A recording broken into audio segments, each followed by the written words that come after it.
next 3 hours. But in this particular hour, a U.S. House committee advancing a bill to review relations with South Africa is one of the stories we'll be touching on, as well as the WHO, the World Health Organization, approving a new test kit that could be a lifesaver for moms and babies across Africa. Those stories and more coming up. Let's get our news. Here's Jwalane Tulongwepe, and then following her will be sports headlines with Fikile Lingwati. SABC News, the African perspective.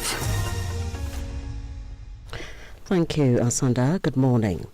Ethiopian officials have denied Donald Trump's claim that the U.S. helped fund Ethiopia's new mega dam on the River Nile. President Trump recently said the controversial dam was built with largely United States money.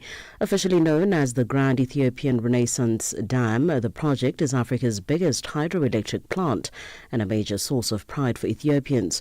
Over the 14 years it has taken to complete GERD, Ethiopian authorities have repeatedly said that the dam was funded by the government, along with contributions from the Ethiopian people. The dam has, however, angered Egypt and Sudan, which lie upstream on the River Nile, and fear the dam could lead to less water flowing into their countries. The UN says at the end of this month it will be forced to suspend emergency food aid for more than 1 million people in northeast Nigeria due to a lack of funding. The World Food Programme says it is happening at a time of record levels of hunger. The WFP says its food stocks have been completely exhausted and that potentially life-saving treatment will end for more than 300,000 children under the age of 2. A militant insurgency has intensified recently, causing civilians to flee their homes and farms. The Southern African Development Community is holding the 27th Ordinary Meeting of the Ministerial Committee of the Organ on Politics, Defence and Security Corporation in Dar es Salaam in Tanzania. The meeting is focusing on issues aimed at promoting peace and security in the region. Daniel Kijo has more. Speaking at the SADC Ministerial Committee meeting in Tanzania's commercial capital, Dar es Salaam, the Permanent Secretary in the Ministry of Foreign Affairs and East Africa Cooperation, Ambassador Samuel Shelukindo, said the region must not be complacent despite overall stability. He called for stronger collaboration among member states to tackle the conflict in eastern DRC, which continues to displace civilians and destabilize regional peace efforts. Shelukindo also warned of a surge in transnational crimes, including arms smuggling, human trafficking, and cybercrime, urging coordinated intelligence sharing and reinforcement strategy. The International Court of Justice is set to make a historic ruling on the member states responsible in combating the scourge of climate change. The island nation of Vanuatu in the Pacific Islands says the World Court is the only international jurisdiction with a general competence over the area of international law, which could provide an answer in this regard. Climate change remains a contentious issue, especially after one of the leading economies in the world, the United States, pulled out of the 2015 Paris Agreement on climate change. South Africa is also currently seeking to promote green energy as one of the effective ways in tackling global change. Kaelihle Kumalo has more. The International Court of Justice, which is the central organ of the United Nations, authorized the International Union for Conservation Nature to participate in the advisory proceedings on the obligations of the states regarding climate change. The World Court's 15 judges will count on strands of environmental law when they deliver their findings at the Peace Palace in The Hague, Netherlands, this afternoon. Some of the questions the ICJ will seek to address include the key responsibilities of countries to protect the globe from the effects of climate change and reduce the emissions of greenhouse gases. They'll also tackle the issue of legal consequences for those states who fail to comply. Medics in Gaza say they are fighting a losing battle to save lives as mass starvation spreads under Israeli aid restrictions. An orthopedic doctor at southern Gaza's Nasser hospital told the BBC that many patients there are malnourished. Another doctor at the hospital says there has been no food for 3 days and children are dying in the wards. The BBC's Rushdi Abu Alaf has been speaking to the doctor's family in Gaza. I spoke to my youngest brother. They said that they had only a small portion of lentil soup for the last 48 hours with his kids. He sent me a photo for his youngest son, and I couldn't recognize him when I saw him. I mean, seeing his picture today, you can show how people are starving in Gaza. Our colleagues who work, also the freelancers who work with us in Gaza, are also suffering from the same condition that everyone in Gaza is suffering. The starvation is real this time. For any news stories you would like to share with us, please do send an email to newsroom@channelafrica.co.za or call us on +27 11 714 4459. For Channel Africa News, I'm Cholani Tulo Wepe. SABC News. The African Perspective. In a sports headline, Springbok coach Rassie Erasmus has selected his strong 37-man squad that has no less than 24 World Cup winners for the first two tests. And Banyana player Gabriela Delgado undergone a perfect surgery. I'll be back with these and other stories at the bottom of the hour. Wake up, Africa. Peter Ndoro and Asanda Beda are here to help you rise and shine. Weekdays, 6 till 9 a.m. Central African Time. Only on Channel Africa. Every morning after the 6 a.m. News, we give you a concise roundup of stories making headlines in and around our continent from the past 24 hours. Our team of reporters, the editors and writers and researchers provide the context that you need to stay informed, also throwing forward in terms of what to expect in this new day. So we start with a U.S. House committee that has advanced a bill to review relations with South Africa, an early step in a longer legislative process. Introduced by Republican Congressman Ronnie Jackson, the U.S.-South Africa Bilateral Relations Review Act of 2025 is seen as paving the way for possible sanctions against South African officials who support the U.S. rivals like China, Russia and Iran. Nick Harper has more from Washington. This bill is recommending a comprehensive review of the bilateral relationship and accusing South Africa of brazenly abandoning the relationship with the US and aligning with terrorist organisations. The US government could potentially determine if senior government officials and ANC leaders in South Africa have been involved in corruption and human rights abuses. And if they determine so, they would then impose sanctions on certain individuals, and that would include travel bans and asset freezes. At heart, really, the US is unhappy that South Africa has taken Israel to the International Criminal Court over war crimes and accused it of genocide for its involvement in Gaza. The US is also angry that South Africa really is siding with the Palestinian people against the US ally Israel. A breakthrough for maternal health on the continent. The World Health Organization has approved a new rapid test that screens for HIV, hepatitis B, syphilis, all at once. The affordable kit is already being rolled out in countries like Uganda. Michael Baleke reports from Kampala. The rapid triple test developed by global healthcare company Abbott requires just one finger prick and gives results in 20 minutes. It detects HIV, hepatitis B and syphilis, all infections that can pass from mother to baby and lead to serious complications or even death if left untreated. Uganda's 2025 HIV estimates show an improvement in HIV testing among pregnant women, with a 75% drop in mother-to-child transmission. But screening for hepatitis B and syphilis still falls short, especially in rural areas. Health experts say this new tool could close that gap, reducing costs, saving time, and reaching more women before it's too late. In a bold intersection of technology and nature, central Kenya is emerging as a frontier in the fight against climate change. Along the seismically active Great Rift Valley, engineers are using the Earth's natural heat not just to power homes, but to pull carbon dioxide straight from the air. Each machine at the Octavia Carbon Facility captures around 10 metric tons of CO2 per year. That's roughly equivalent to what would be achieved by around 1,000 trees. So this is one of the machines we use to capture CO2. Anthony Okelo is the site manager for Octavia. In the capture phase, we pass a volume of air through the machine, facilitated by a blower and a fan at the top. And as air passes through the machine, there is a filter inside that selectively captures the CO2.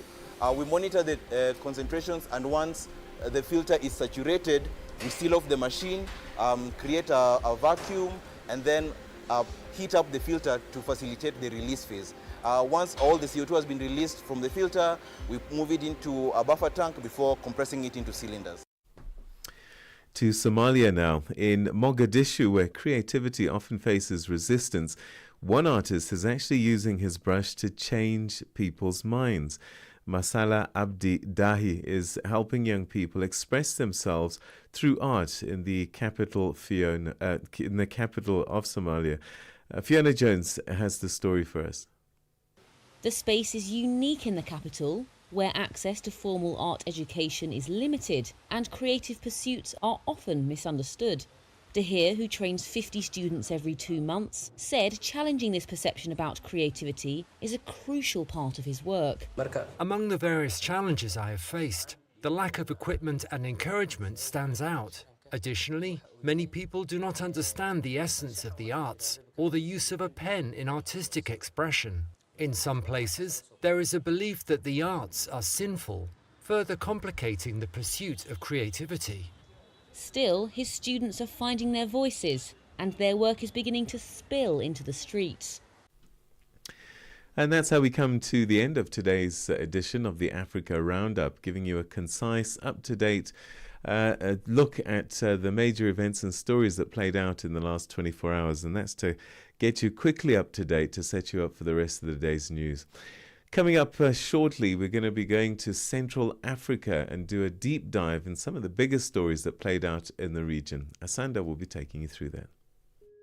Nkhanza zokhudza amuna ndi azimayi kapena kuti gender-based violence GBV zikuwononga mioyo komanso kuphwasula midzi zikuchitika m'manyumba, m'masukulu, malo ogwirira ntchito ndipo kwambiri mwakachetechete koma sizikuyenera kupitirira. Mukazimva yankhulani, ngati mwakhuzidwa funani chithandizo chifukwa kusachita chilichonse sikuthandiza. Mverani kuma wireless onse 14 a SABC kuchokera lachitatu. Breaking headlines in the Central African region now as we speak to Aaron Ngambi. Aaron Ngambi, our resident geopolitical analyst. Aaron, how are you on this Thursday, the 24th of July? Thank you, Sanda. Good morning to you and good morning to our listeners. Great. Always great catching up with you on these stories in the region. Let's start today with the Central African Republic. The African Union Chair has welcomed the peace agreement in that country, and this was signed on 19 April. Has there been enough time for doubts to be allayed as far as its effect? No, as you have mentioned, this agreement, this peace deal, came into existence on the 19th of April. So it's only been a few months now. And I think that we still can give both parties, the government and the rebels, a benefit of a doubt in terms of the implementation of this peace deal. So I think that we still have a long way to go to see how it plays out. But currently it seems like the African Union and then other stakeholders are pretty happy with the progress so far. The peace agreement also goes with the dissolution of the UPC and the 3R, the armed groups in operation there. What effect on the agreement will this dissolution have? Well, I think it's a crucial step in this agreement because as you mentioned, the UPC and the 3R, these are rebel groups that have been antagonizing the government in the Central African Republic. And therefore, this agreement calls for a complete dissolution of these groups. And I think that once these groups disband and they are somewhat restored to society, I think that is a sure way of sustaining this peace deal. But that is not fully achieved at this point, and so we're yet to see what happens. So what is the call now then on the Central African Republic as far as reconciliation is concerned? Well, I think as far as reconciliation is concerned, basically, I think there's still both parties, the government and the rebel groups that are yet to disband. are still holding on to some good faith for both sides. And I think that the call is for action and the implementation of what's been agreed upon so far. Therefore, I think that we're going to see a few steps towards progress, especially that the African Union seems to be backing this peace deal as well. Still on the topic of peace deals, analysts, meanwhile, on the DRC and M23 rebels peace deal, they are skeptical about its success. Why? Well, as you know, Asanda, we've discussed the DRC, the conflict in the eastern part of that country, the M23 rebels and the government in Kinshasa over and over again. And if you remember that there has been two parallel talks for peace, one in Qatar, in Doha, as well as in Washington, D.C. Now, the concerns that are being raised now by some experts relate to the agreement that has been reached in Qatar. So far, it seems like there has been some sort of agreement on both sides, M23 and the government of the DR Congo. But the challenge is that there seems to be an element of mistrust on both sides, because right after they came back from the negotiating table, right after signing this peace deal, Kinshasa actually issued a statement saying that they've asked the M23 rebels to give up the territory that they occupy and that they have to withdraw. But yet the M23 spokesperson actually disputed that. And so this is why experts are a bit skeptical about this deal. And also the fact that there are no mechanisms to monitor the progress of this deal and anything that will punish anyone that breaches the deal. So how should the DRC government and the rebels now reaffirm their commitment to this peace deal? What would allay these fears and remove the vagueness, so to speak, about the agreement? Well, I think that the problem with this deal is that it's very much dependent on the external players that have brought the two parties together. And namely, I'm talking about the United States of America, and also I'm talking about Qatar. And so these seems to be the ones driving this peace deal. And the motivation for these guys is simply nothing but what they will benefit out of it. I mean, we're talking about billions of dollars of investments that they are pledging to the DR Congo, both Qatar and the United States, in exchange for trying to solve this problem. I think that what needs to be done is that the M23 rebels, the government of Kinshasa in the DR Congo, and also other players such as Rwanda and Uganda should have sat down and come up with an organic and in-house sort of a peace deal and resolution. That would have had more teeth, going forward, rather than depending on what Qatar or the United States wanted. So right now, it is a very tricky situation.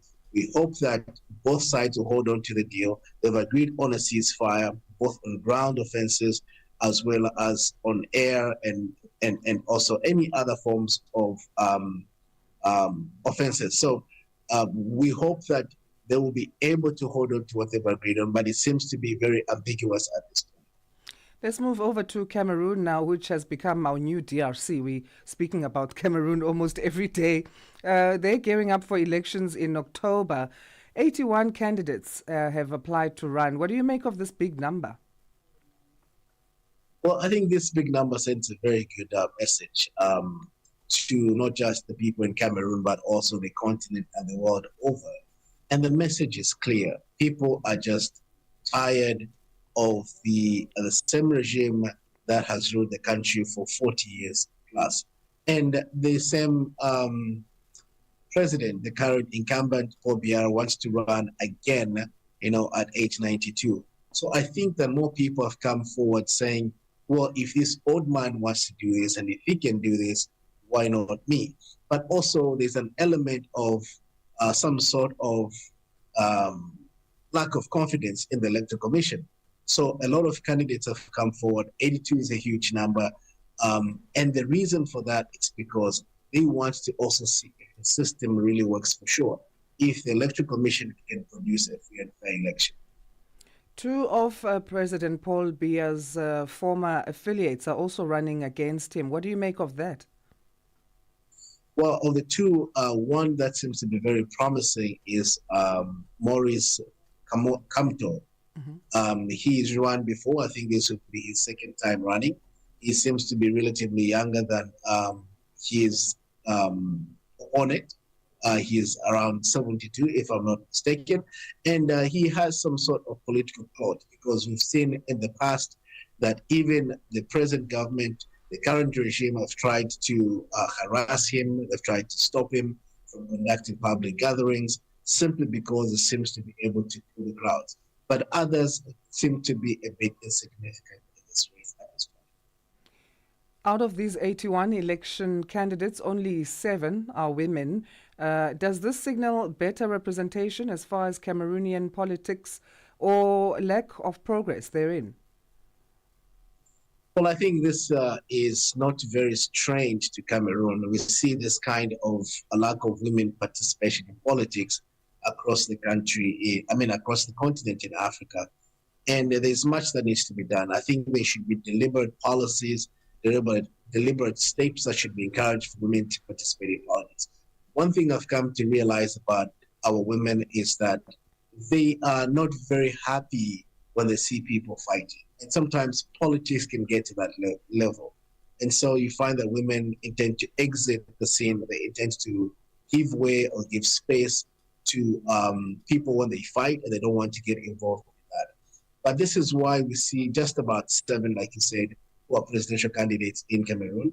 And I think that the government in Cameroon should do something to deliberately encourage women to participate in politics. Because trust me, I think that women make better politicians than some of the men that we've seen across the continent. Let's move to Mauritania and Chad now, who have signed funding agreements. This is for education efforts. Who is behind these projects in terms of financial support?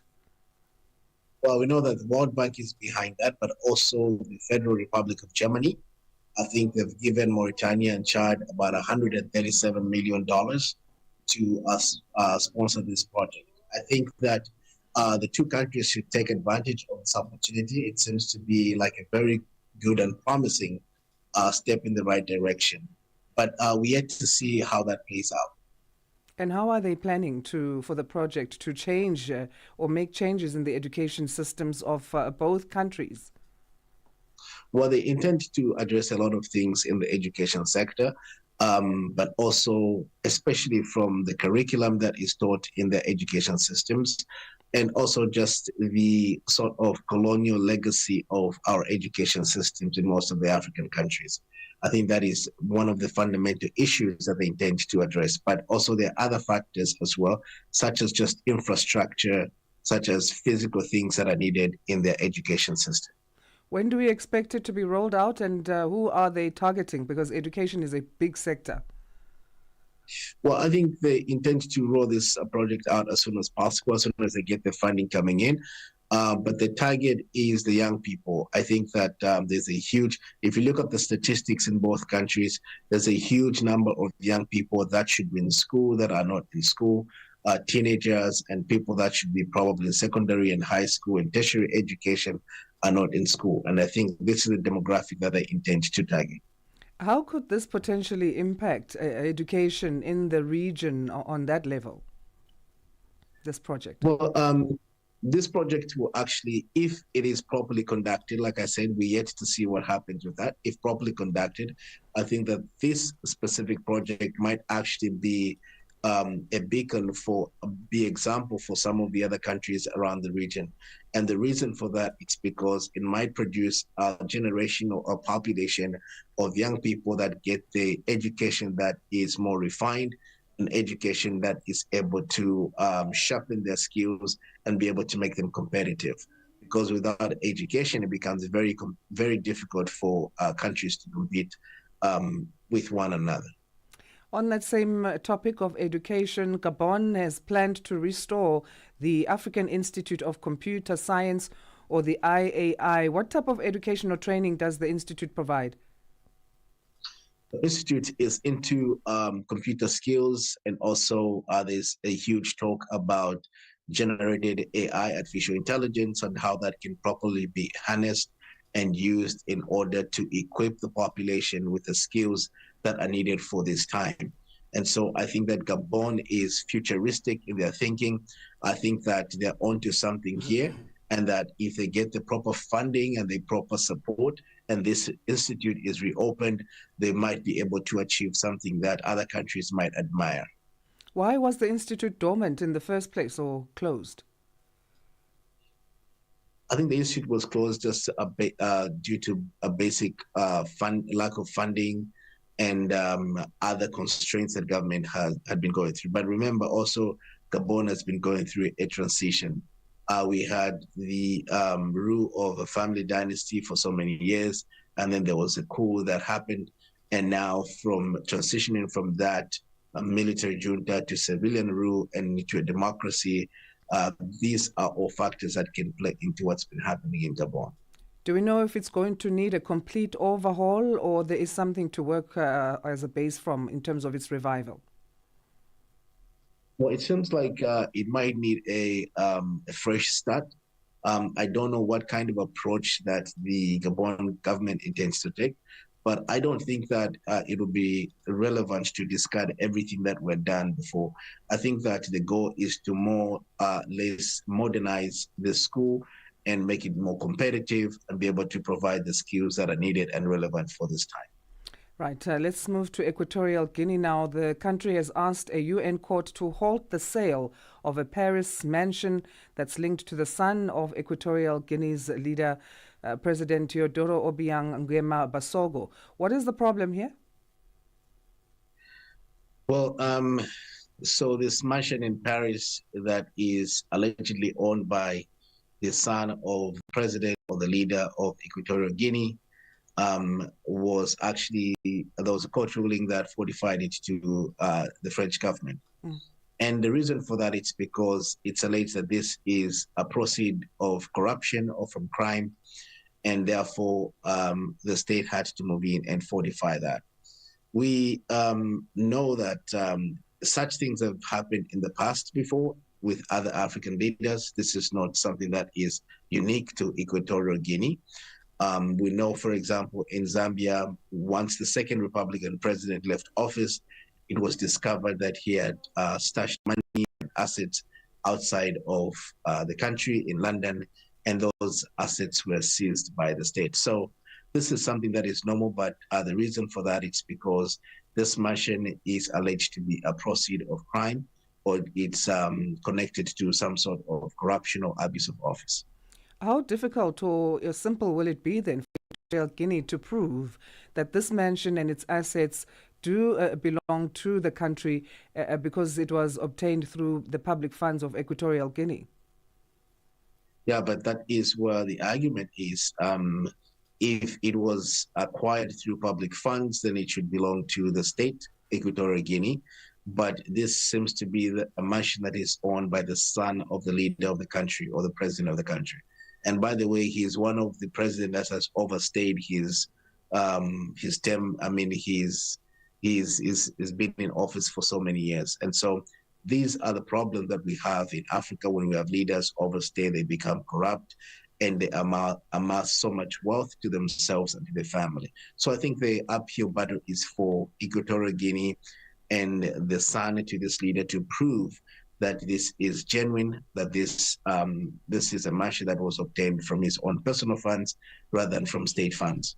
Well, what does he do then? How could they prove that it is a genuine purchase in terms of this 57-year-old Teodoro Obiang Nguema, and how could he justify that he can afford the mansion?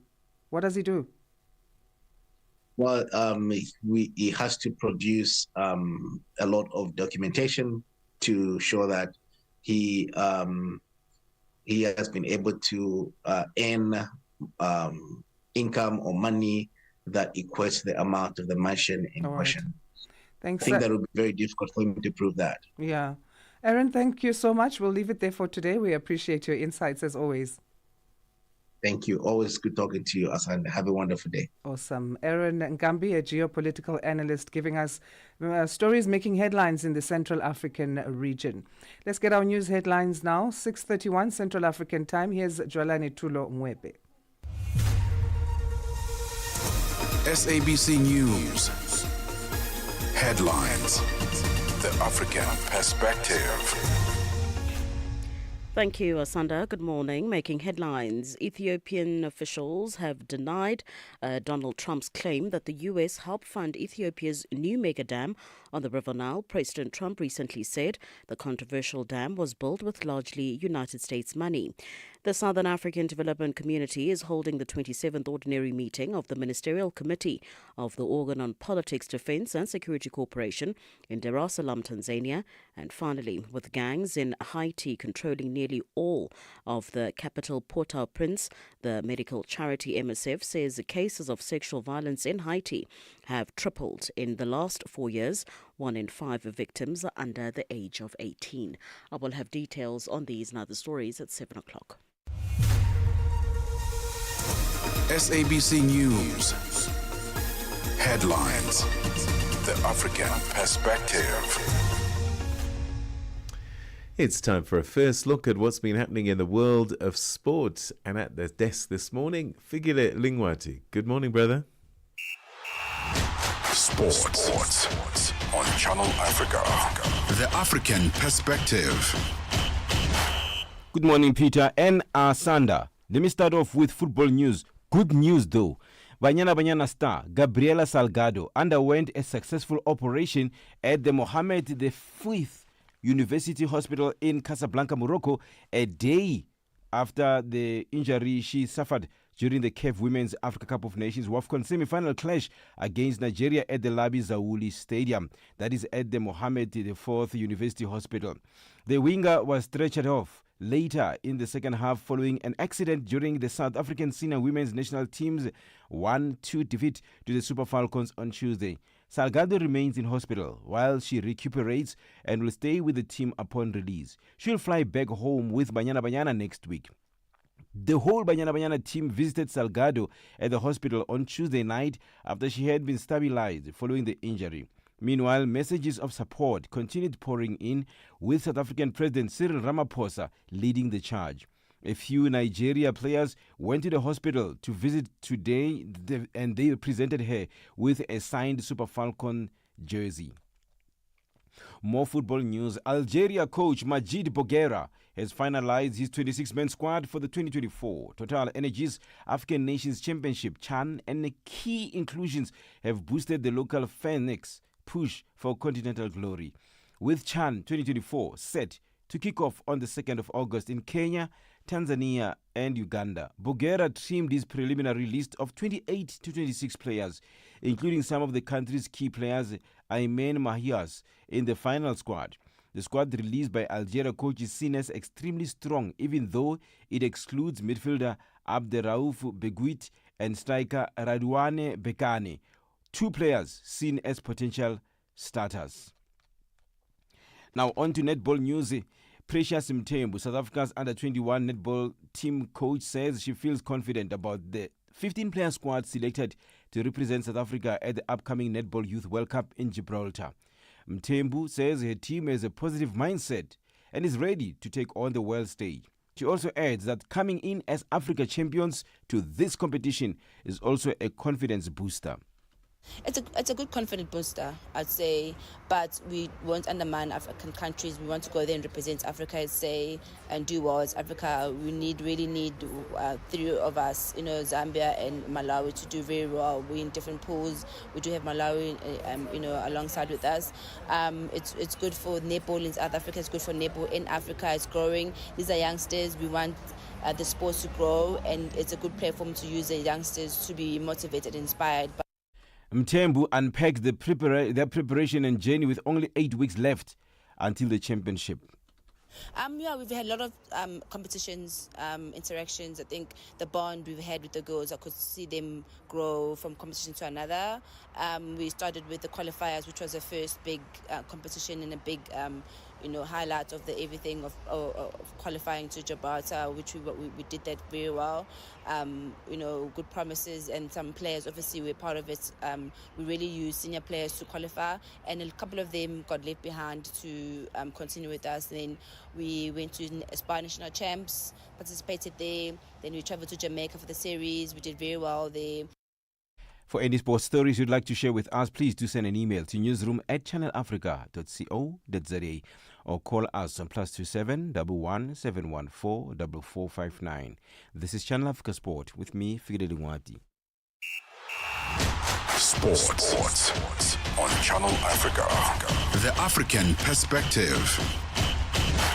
Get the news, music, and lifestyle of Africa on Channel Africa. The African Perspective. Wake up to the essence of the continent.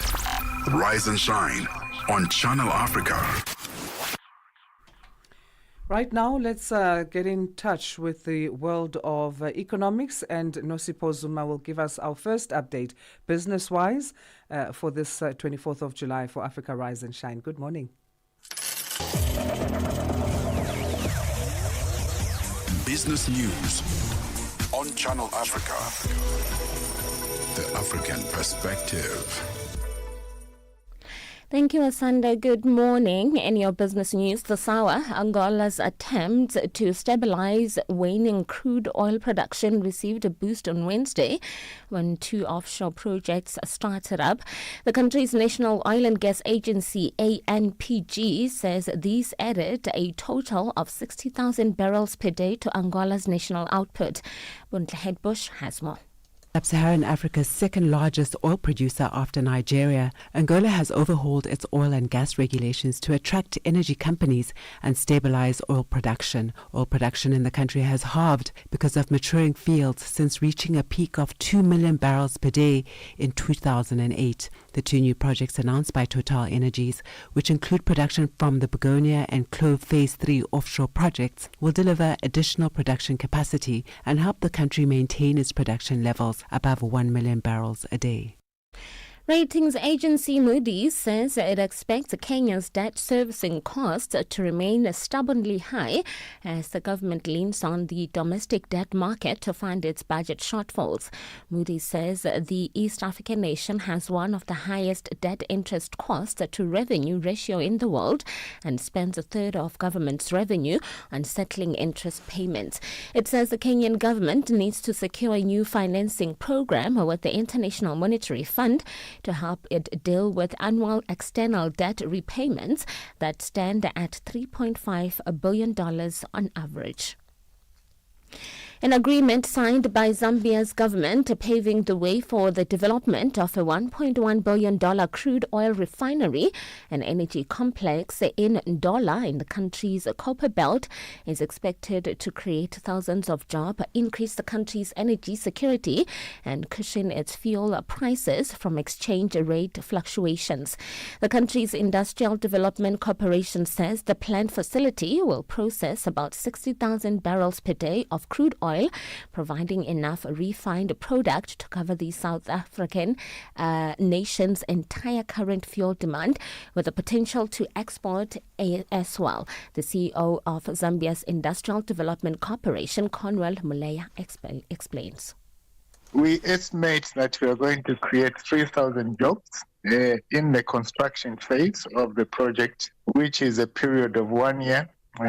With phase 1. Eventually, the project will settle around 600 to 700 jobs because of the high efficiency that we have on the technology that we are deploying on the refinery. Over and above that, the complex will contain a power station and with 100 megawatts, set to feed the grid. So it's a broad-based industrial complex that will start the industrialization. The agricultural sector in South Africa's Western Cape province is on tenterhooks as the 30% tariffs imposed by the U.S. government on imports from South Africa is set to take effect in just over a week. The sector says it exported $28 million worth of agricultural produce to the U.S. last year alone. Agri-Western Cape says it's anxious about losing some shelf space as the prices of produce imported from South Africa is expected to be raised by 30%. Andile Mbanjwa reports. South Africa exports a variety of agricultural products to the U.S. These include citrus fruit, table grapes, wines, fruit juices, and nuts. These exports have been beneficiaries of the African Growth and Opportunity Act, or AGOA. AGOA provides a duty-free access to the U.S. market, maintaining South Africa's competitiveness in this market. The Americas region accounted for 6% of South Africa's agricultural exports in 2024, and the tariffs are expected to impact South African farmers and the broader economy. And finally, U.S. President Donald Trump and Japanese Prime Minister Shigeru Ishiba have struck a trade deal that will include a 15% tariff on U.S. imports from Japan. In a post on Truth Social, Trump said the deal will include $550 billion of Japanese investments in the United States and improve market access into Japan for American goods, including automobiles, rice, and other agricultural products. Japanese autos, which account for more than a quarter of all the country's exports to the U.S., will also be subject to a 15% tariff, down from a punishing 27.5%.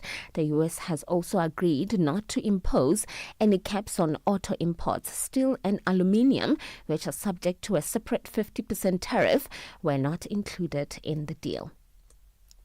Your financial indicators: one US dollar in Nigeria is trading at 1,528 naira, and Botswana it's 13 bula 38. Kenya, the dollar is trading at 128 shilling 43, and in Zambia it's 23 kwacha 03.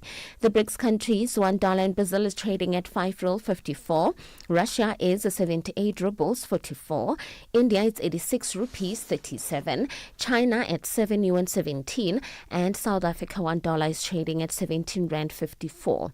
$1 is trading at 74 pence to the British pound and 85 to the euro. Looking at commodities, gold is trading at $3,379 and platinum at $1,407 per ounce. The price of Brent crude oil is at $68.80 a barrel. Now, for any business news stories you would like to share with us, please send an email to newsroom@channelafrica.co.za or call us on +27 11 714 4459. For Channel Africa Business, I'm Nosi Posoma. Business News on Channel Africa. The African Perspective. Your morning companion with the stories that matter. This is Rise and Shine on Channel Africa. G20 in Africa. Exclusive to Channel Africa. It's time for our G20 fact of the morning. Now, did you know that despite the G20's pivotal role in Africa's future, traditionally the grouping has not involved the African continent in its inner workings?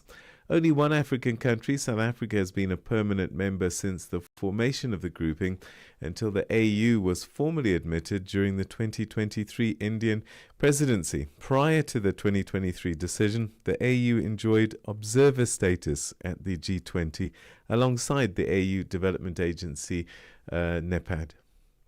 And that is our G20 fact for today.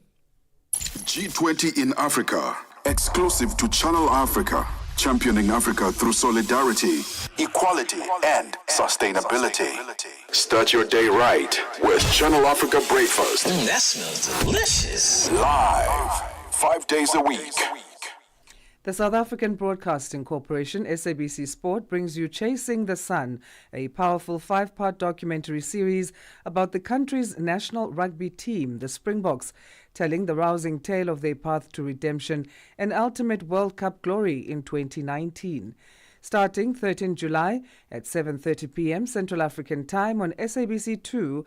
Tune in every Sunday for the highs, the heartache, and the heroes that made rugby history. Stream its chapter on SABC Plus anytime, anywhere, no subscription needed.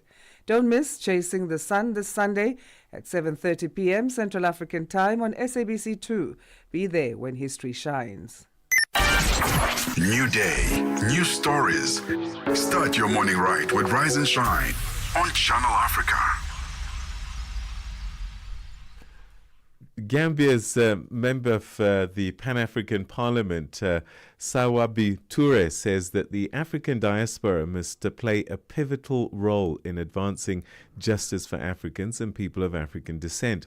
He was speaking during a debate on the African Union's 2025 theme, Justice for Africans and People of African Descent Through Reparations. Now, the discussion formed part of the fifth ordinary session of the 6th Pan-African Parliament, which is currently underway in Johannesburg in South Africa. Toure shared his views with Channel Africa's Nhlanhla Mahlangu. Like I said, it's a very important agenda, also very unique. This reparation issue is so important that we must take it up and must take it up seriously as well. And my emphasis was that we must also use the diaspora to be able to strategize with them, to be able to get the reparations that we need to have. Because the diaspora are people who are very knowledgeable when it comes to the injustices that have been committed by the West against Africa.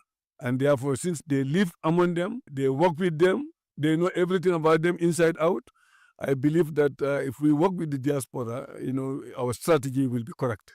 And I was narrating the history of independence struggle, where, the Dubois, Sylvester Williams, Marcus Garvey, all these people, involve Africans in the beginning. The diaspora was very much involved to be able to strategize as to how to fight for our independence from the colonials. And therefore, when we reach to this stage also, we need to use the diaspora very well to be able to, fight for these reparations. And reparations are important. There is restitution. There is also financial reparation. But there is also what they call, they also call it satisfaction. That some people are not really looking for money out of it. They are not looking for anything, but they want satisfaction. They want the colonialists and those who have been engaged in slavery, slave abductions and all this to come to us and say, forgive us for what we have done for you, to you. It's cruel, it's inhuman, and we want you to forgive us for that. I think that will be satisfactory to some. There are others who are in the diaspora who will never be satisfied until they come back to Africa and settle in Africa. And that responsibility also lies on the African leaders right now. We must pin down our leaders to ensure that when those people come and say we want to come back to Africa, we want to come back to the Renaissance, we need to be able to give them space in Africa, land where they should settle, so that they are satisfied that, all that has been done to them, whether it's done to them, let's not forget that it's not only done by those who have come, it's also done by, some of the people that we live with. Our own people were part of it. They will go and adopt these Africans of their own children, and then give it to the white man to take. So, we need to really help them to settle back, so that they'll be satisfied. I think if we do those type of things, we'll be able to bring back the dignity that we have lost. We'll be able to also satisfy our people to the best of our ability, because we cannot overcome everything, but at least we need to be able to solve certain things. You also raised the issue of child beggars, particularly in the Gambia. What are some of your concerns? Yes, my major concern with child beggars is that it's not just children getting up and going to beg. It's not usually like that. There are a few who are poor. You will say a child is poor, the parents are poor, and then, the child goes to the street to beg. That is happening in many countries. But in my part of Africa, in West Africa, like I said, in Senegal, in Mali, in Cote d'Ivoire, in Gambia, in Guinea-Bissau and Guinea-Conakry, the child begging there, the children on the move there, generally, are people who belong to, a traditional school that we call Karanta, or we call it also Daral in Wolof. So these traditional schools were very cherished before. They provide moral education, they provide Quranic education to the children. And the parents willingly take their children to these schools. But the schools are not equipped enough financially, materially, to be able to take care of these children, in the best they could.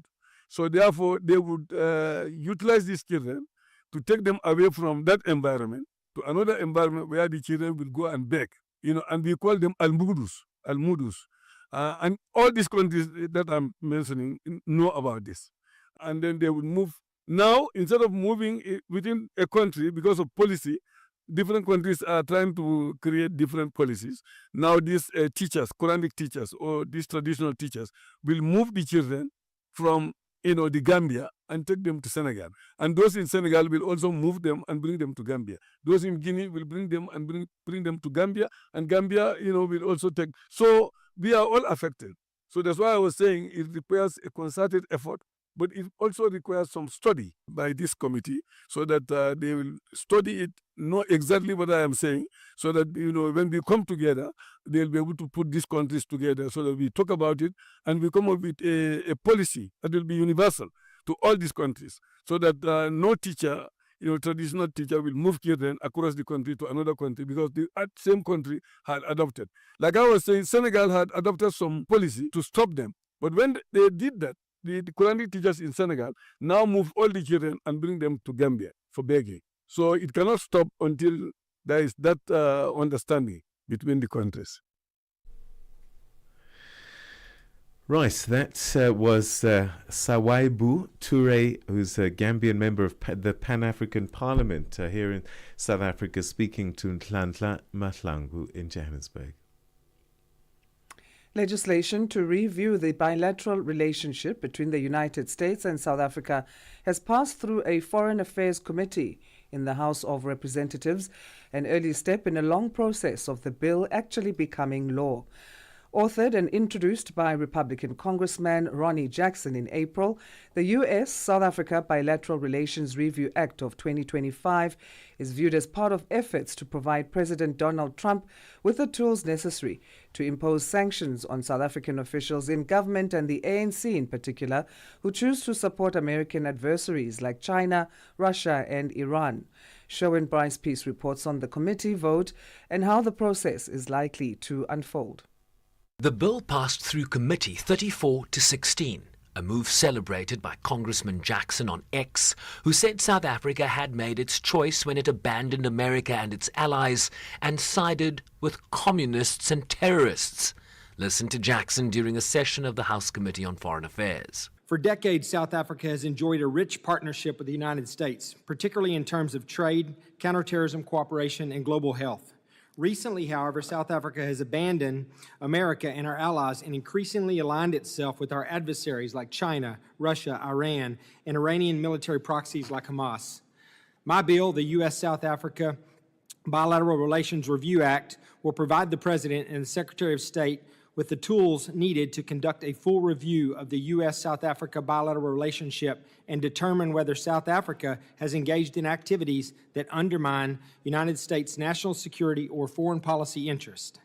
In addition, my bill will give the Trump administration the authorities needed to identify and sanction corrupt officials of the ANC and continue to align with China, Iran, Russia, and have abandoned the United States in the process.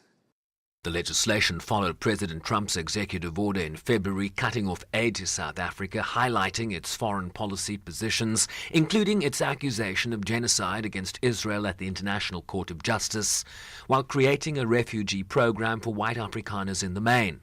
Republican Brian Mast is chair of the House Committee on Foreign Affairs.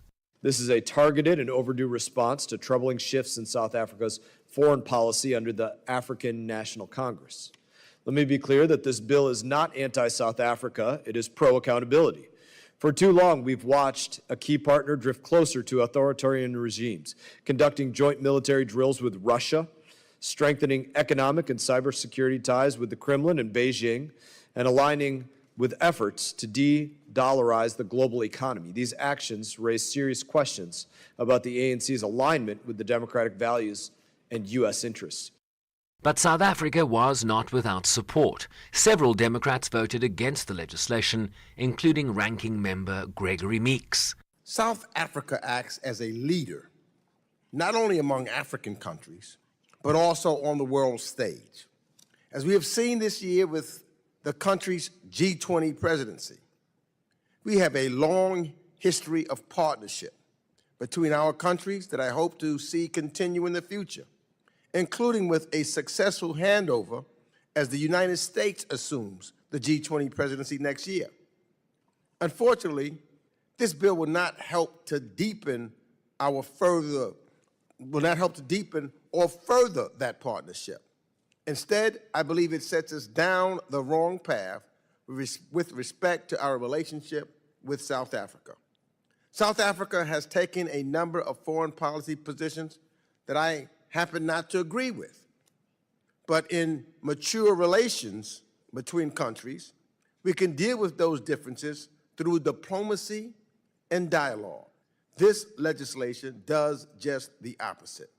Meeks strongly opposed the legislation, calling it unnecessary, given the earlier targeting of South Africa by the White House.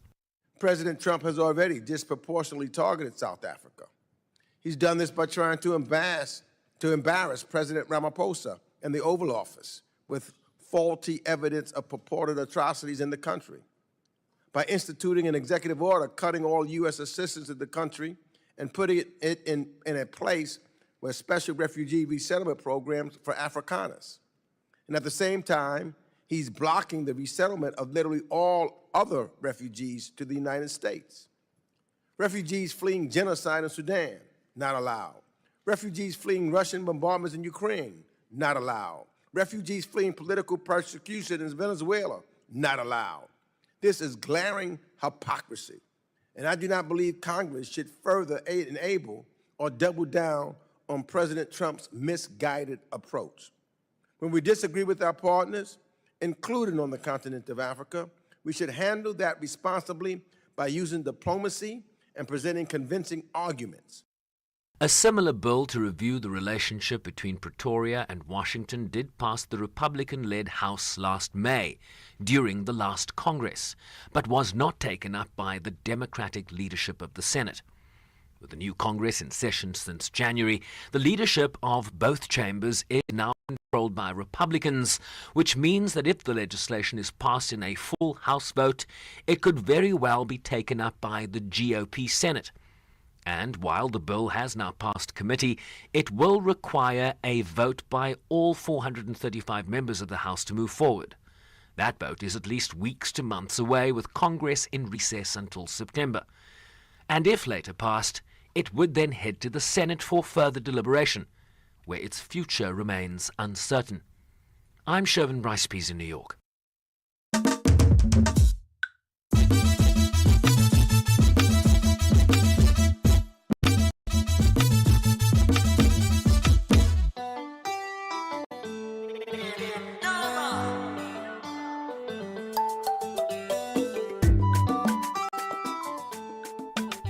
It's 7 o'clock Central African time. We now enter the second hour of Africa Rise and Shine.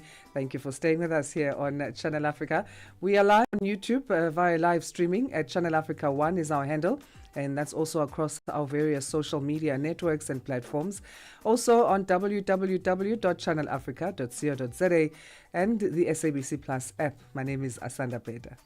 And I'm Peter Ndoro. Thanks so much. As we're saying, the second hour of the program, and we've got quite a lot that we're going to try and get through.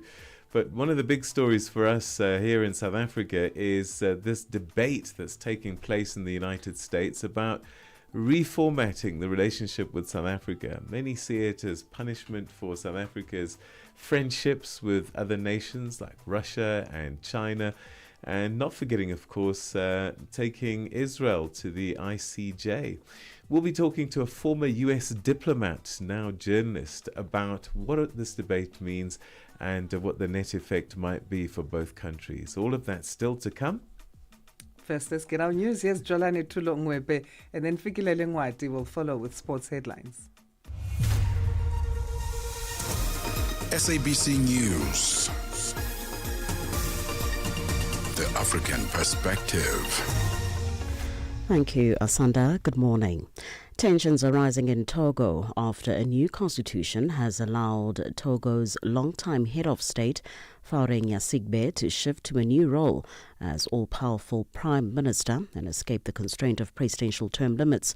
The move has triggered anger on the streets of the capital Lome. Protests are set to continue this Friday. At least 5 demonstrators have died while confronting official security forces in recent weeks. Ethiopian officials have denied Donald Trump's claim that the United States helped fund Ethiopia's new mega dam on the River Nile. President Trump recently said the controversial dam was built with largely United States money. Officially known as the Grand Ethiopia Renaissance Dam, or GERD, the project is Africa's biggest hydroelectric plant and a major source of pride for Ethiopians. Over the 14 years it has taken to complete GERD, Ethiopian authorities have repeatedly said that the dam was funded by the government along with contributions from the Ethiopian people. The dam has, however, angered Egypt and Sudan, which lie upstream on the River Nile, and fear the dam could lead to less water flowing into their countries. The Southern African Development Community is holding the 27th ordinary meeting of the Ministerial Committee of the Organ on Politics, Defence and Security Corporation in Dar es Salaam, Tanzania. The meeting is focusing on issues aimed at promoting peace and security in the region. Daniel Kijo has the story. Speaking at the SADC Ministerial Committee meeting in Tanzania's commercial capital, Dar es Salaam, the Permanent Secretary in the Ministry of Foreign Affairs and East Africa Cooperation, Ambassador Samuel Shelukindo, said the region must not be complacent despite overall stability. He called for stronger collaboration among member states to tackle the conflict in eastern DRC, which continues to displace civilians and destabilize regional peace efforts. Shelukindo also warned of a surge in transnational crimes, including arms smuggling, human trafficking, and cybercrime, urging coordinated intelligence sharing and reinforcement strategy. The Foundation for Human Rights in South Africa has filed a court application that seeks to oppose former President Thabo Mbeki and former Justice Minister Bridget Mabandla's application to intervene in a constitutional damage case. The case involves families of victims who were killed or went missing during the liberation struggle. The families are requesting the court to declare that their rights have been violated, citing a lack of progress in prosecution since the Truth and Reconciliation Commission. Mbeki and Mabandla are seeking leave to intervene on the basis that they have a direct and substantial interest in the proceedings, as they are accused of political interference. Zaid Kimi is the executive director of the foundation. We think President Mbeki and Ms. Mabandla have many other options if they feel their reputations are being damaged. They have resources, and they can take whatever other legal action they wish to take. There's no need for them to intervene in our case against the government. They are not a party to the case. They're not being accused directly of anything. We recognize that those issues will be ventilated elsewhere. With gangs in Haiti controlling nearly all of the capital, Port-au-Prince, the medical charity MSF says cases of sexual violence in Haiti have tripled in the last 4 years. 1 in 5 victims are under the age of 18. Violence and insecurity are worsening so far this year. More than 4,000 people have been killed. Lola Castro is the World Food Programme's regional director. Port-au-Prince is the worst place in the world to be a woman. They suffer from direct violence because they're exposed both in the centers as well as in the streets to the men that are attacking them because they are powerless to defend themselves. For any news stories you would like to share with us, please do send an email to newsroom@channelafrica.co.za or call us on +27 11 714 4459. For Channel Africa News, I'm Jolani Tulo Mwebe. SABC News. The African Perspective. In a sports headline, Proteas slipped to the second defeat against New Zealand in the Tri-Nations in Harare, and Banyana midfielder has undergone a successful surgery. I'll be back with these and other stories at the bottom of the hour. Wake up, Africa. Peter Ndoro and Asanda Peta are here to help you rise and shine. Weekdays, 6 till 9 a.m. Central African Time. Only on Channel Africa. Zilipendwa na Abedi Jean de la Croix. Tumetoka kusikiliza wimbo na huu ni utunzi wako, wewe ndio umeandika mistari na imani wewe ndio umeandika mstari. Tuanzie kwenye jina. Wimbo unaenda kwa jina gani? Wimbo unaitwa Kanjori. Aha, Kanjori. Kanjori maana yake nini? Kama jinsi nilivyoimba. Nauza wazo leo, kesho nawaza uzuri wake, mwendo wake. Japata sio mfikirio. Ukikau matendo yake, changu chake. Unatisha kweli. Aha, Kanjori. Ni historia gani au message gani ambayo imefichama nyuma ya wimbo huu? Yeah, Kanjori kwa ufupi ni kitu kizuri, yani kitu kidogo, kitu kadogo yani, alafu ni kazuri ambapo kanavutia kwa kila mtu. Zilipendwa kila Jumamosi kuanzia saa 12 kamili majira ya Afrika ya Kati hadi saa 1 kamili majira ya Afrika ya Kati. Your morning companion with the stories that matter. This is Rise and Shine on Channel Africa. Tensions between South Africa and the United States are once again front and center. A U.S. congressional committee has advanced a controversial bill, the U.S.-South Africa Bilateral Relations Review Act of 2025. And so this could pave the way for sanctions against South African officials. The bill cites Pretoria's growing ties with countries like Russia, China and Iran, and its engagement with Hamas and its genocide case against Israel at the International Court of Justice. Introduced by Republican Congressman Ronnie Jackson, the bill reflects mounting frustration in Washington over South Africa's foreign policy direction, and it comes against the backdrop of a broader geopolitical realignment. So what does this bill actually mean? I mean, could it damage U.S.-South Africa relations? And is it more about global rivalry or domestic politics in Washington?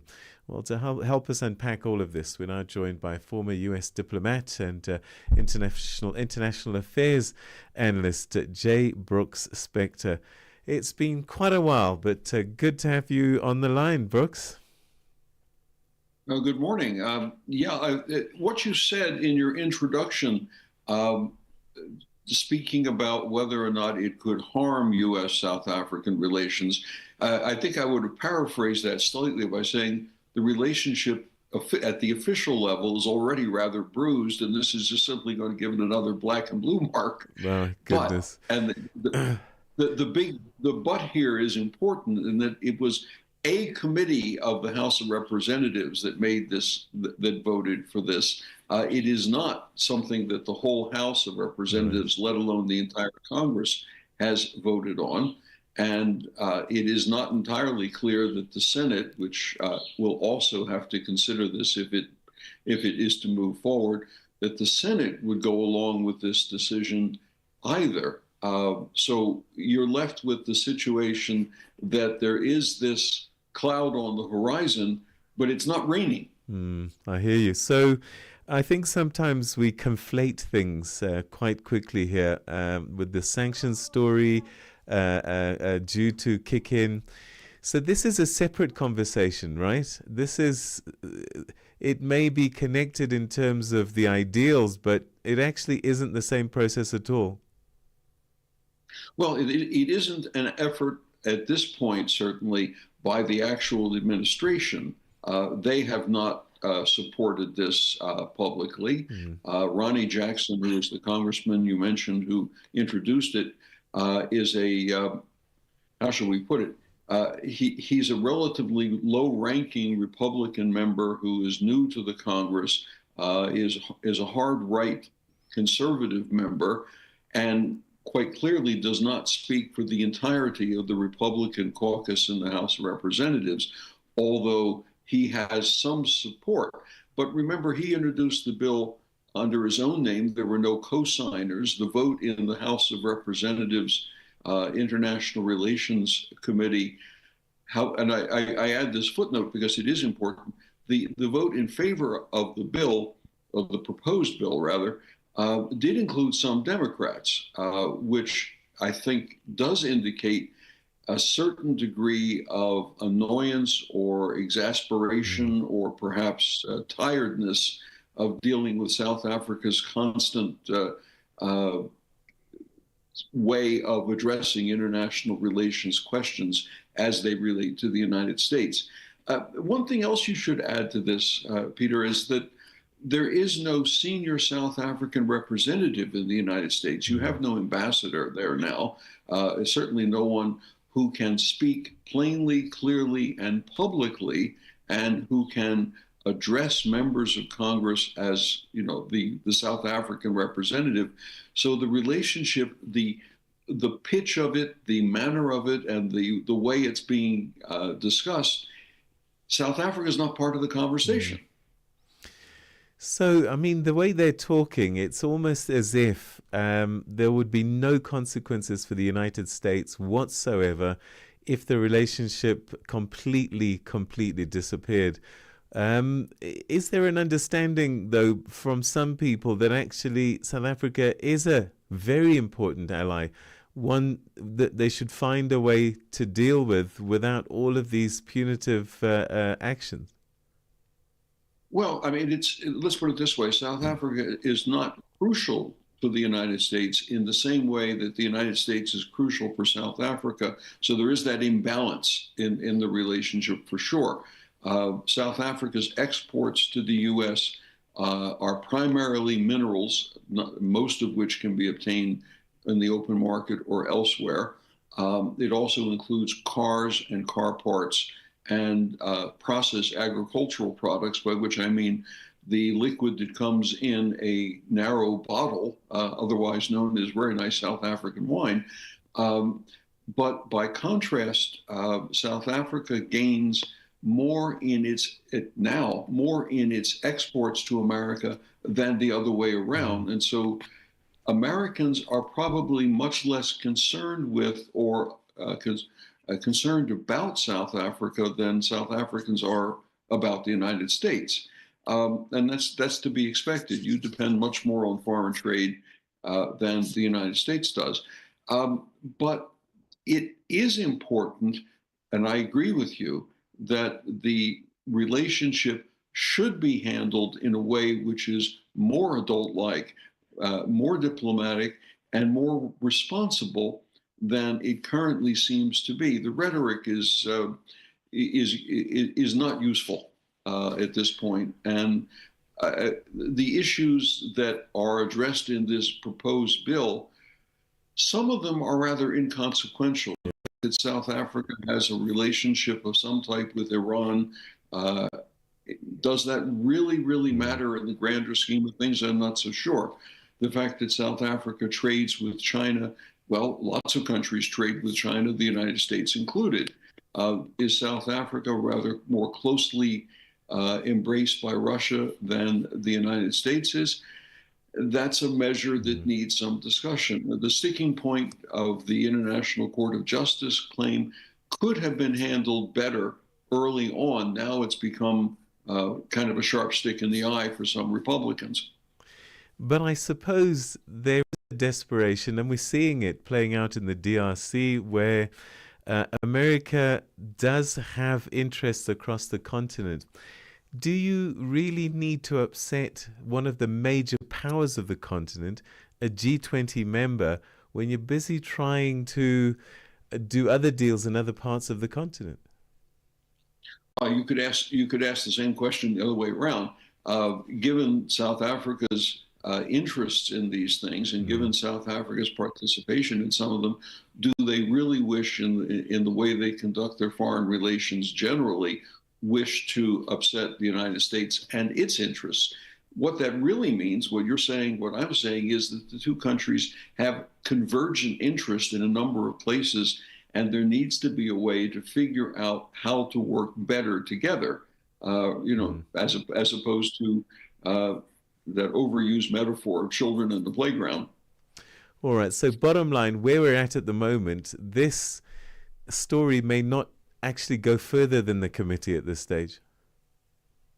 Well, that's correct. And remember too that the House of Representatives has now been adjourned on an issue that's totally unrelated to what we're talking about, but nevertheless is going to mean that any further movement in the House of Representatives on this question is going to be in abeyance for X number of months, and it will have to be taken up, if it is, separately by the Senate, starting the process all over again. And then if the Senate Foreign Relations Committee should agree to it, and if the Senate should vote in favor of it, and if the House of Representatives votes in favor of it, then the two houses would still have to negotiate any differences. So it's not something you need to lose sleep over now. It's something you need to pay attention to as a potential question of concern. And again, I go back to what I said earlier, which is that it really means that South Africa needs to have better, stronger, more cogent representation in the United States, dealing with not just friends, but dealing with those people who are not quite so kindly disposed toward it. And that, of course, requires a very capable, experienced, strong, and knowledgeable ambassador, something that unfortunately does not exist at this moment. Okay, final word. Tariffs, US, is it definitely happening? Oh, Peter, please. Call me back the day after it's announced, and then I'll be able to tell you it was inevitable. Okay, Brooks, we'll leave it there. Thank you so much. Always good getting your insights on these issues. We'll talk again on this and other questions, I'm sure. Absolutely. That's J.S. Brooks Spector, who's a former American diplomat, now journalist, associate editor at Daily Maverick, a publication here in South Africa, speaking to us on this parliamentary committee. That's the equivalent, I think, for many countries here in South Africa. So each government, each parliament has a committee that looks at certain issues. So you have a committee on police, a committee on health, whatever it is, and there'll be 5 or 6 maybe committee members. And this is what's happening in the US. So it's a committee.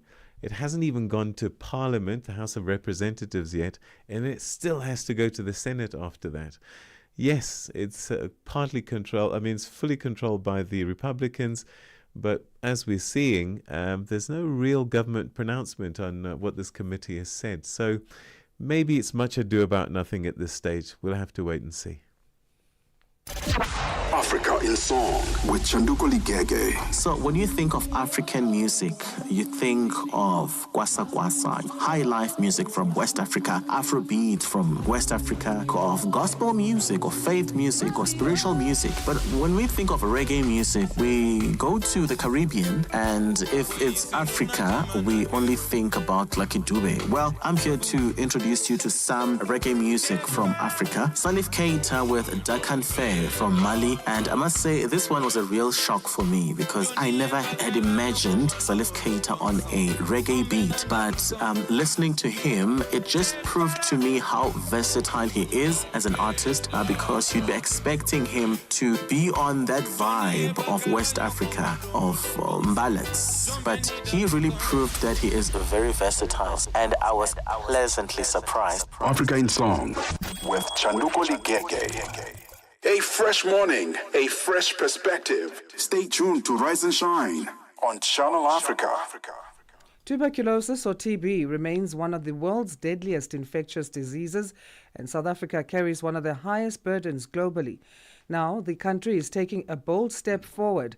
This week, South Africa is hosting a first-of-its-kind TB vaccine country preparedness workshop in Johannesburg, aiming to ensure the nation is ready to roll out a new generation of TB vaccines currently in late-stage development. Joining us now is Professor Norbert Njeka, Chief Director for Tuberculosis Control and Management within South Africa's Department of Health, and he's here to help us understand why this is such a key moment in the fight against TB, both here at home and globally. Professor Njeka, thank you for joining us. How are you on this Thursday? I'm doing well, thank you. Thank you for inviting me. Our pleasure. Thanks for making time. Professor, South Africa is hosting its first national TB vaccine preparedness workshop. What's the main goal of this gathering? Yeah, thank you so much for the question. So the reason why we organize this meeting is that we're taking advantage of being hosting the G20 this year. So we felt that we need to bring the issue of TB vaccine into the global agenda. Now, South Africa is a high-burden country in terms of tuberculosis, HIV, and even drug-resistant tuberculosis. We've been struggling with large numbers of patients who have TB, and half of the group of those who have tuberculosis are people living with HIV. And we're treating them, getting good results, but to really enhance the fight against tuberculosis, we need to cut down on new infections, and that's where the new vaccine comes in. So we've learned that there are a number of vaccine candidates, TB vaccine candidates that are at advanced stage, and we're making sure that when they become available, we should be among the first countries in the world to implement this in order to decrease TB transmission in our communities. So how close are we to having these new TB vaccines ready for public use? So the TB vaccines, the most advanced one is M72, and several research sites are in South Africa. We really contributed with a number of participants in clinical trials. This enrollment ended 12 months ahead of schedule. So we're looking forward to next 2-3 years. We think something will be available in the next 2 to 3 years. And that's really a short time because in the past, we've seen that, for example, when the first drug for tuberculosis, the first effective rifampicin was available, it took up to 10, 15, 20 years before the whole world got to use it. So this time around, we will no, we have to prepare because next 2 to 3 years, we could have something. So if we take again another 2 years, meaning 5 years from now, 4 years, 3 to 5 years, we should have something implemented if it's available, yes. How complex of a disease is tuberculosis? It seems like we were able to come up with COVID-19 vaccines pretty quickly. That's how it seems. But in terms of TB, we're still forming new vaccines. Yeah, so in terms of TB, remember there's been this BCG vaccine that most of us got at birth. The old vaccine, BCG, very old, like, I don't know, 100 years or what. But we learned maybe 20 years ago that this is, or 15 years, I think, we learned that this is only protective for rare forms of tuberculosis, like your TB meningitis in children, things like that. So they've not been really an effective vaccine for tuberculosis. Research has been ongoing for the last, I would say, 20 years. I know there's a site in Worcester in the Western Cape that has been doing research for the last 20 years. But remember, TB has been well funded. COVID was funded because it affected the richest nations in the world. TB research has not been very well funded over the years. And that's one other reason why we feel we should escalate this to leadership, escalate this to the G20 group so that nations of the world could come together and give us resources to get this vaccine and use it among our people. Right. So unlike the BCG or the Bacillus calmette-guerin vaccine for TB, these new vaccines target adolescents and adults. Why is that shift critical? So adults are the ones that transmit TB to children. So if you make sure that adults don't get TB, you will lower TB transmission. There will be if no adult is infected, there will be no children with that. So that's why it's important that we focus on adult and adolescents. Let's talk about going back to COVID-19 then, in terms of their vaccine rollout or our vaccine rollout for COVID-19 plans. What lessons are we taking from that rollout plan in terms of informing this TB vaccine strategy? Are we? Yeah, so we're getting a lot of lessons from COVID. Maybe let me just start by saying that although we are saying that COVID vaccination came very fast. Yes, I agree, but it's not entirely true because coronavirus or viruses existed, but COVID-19 was a different variant.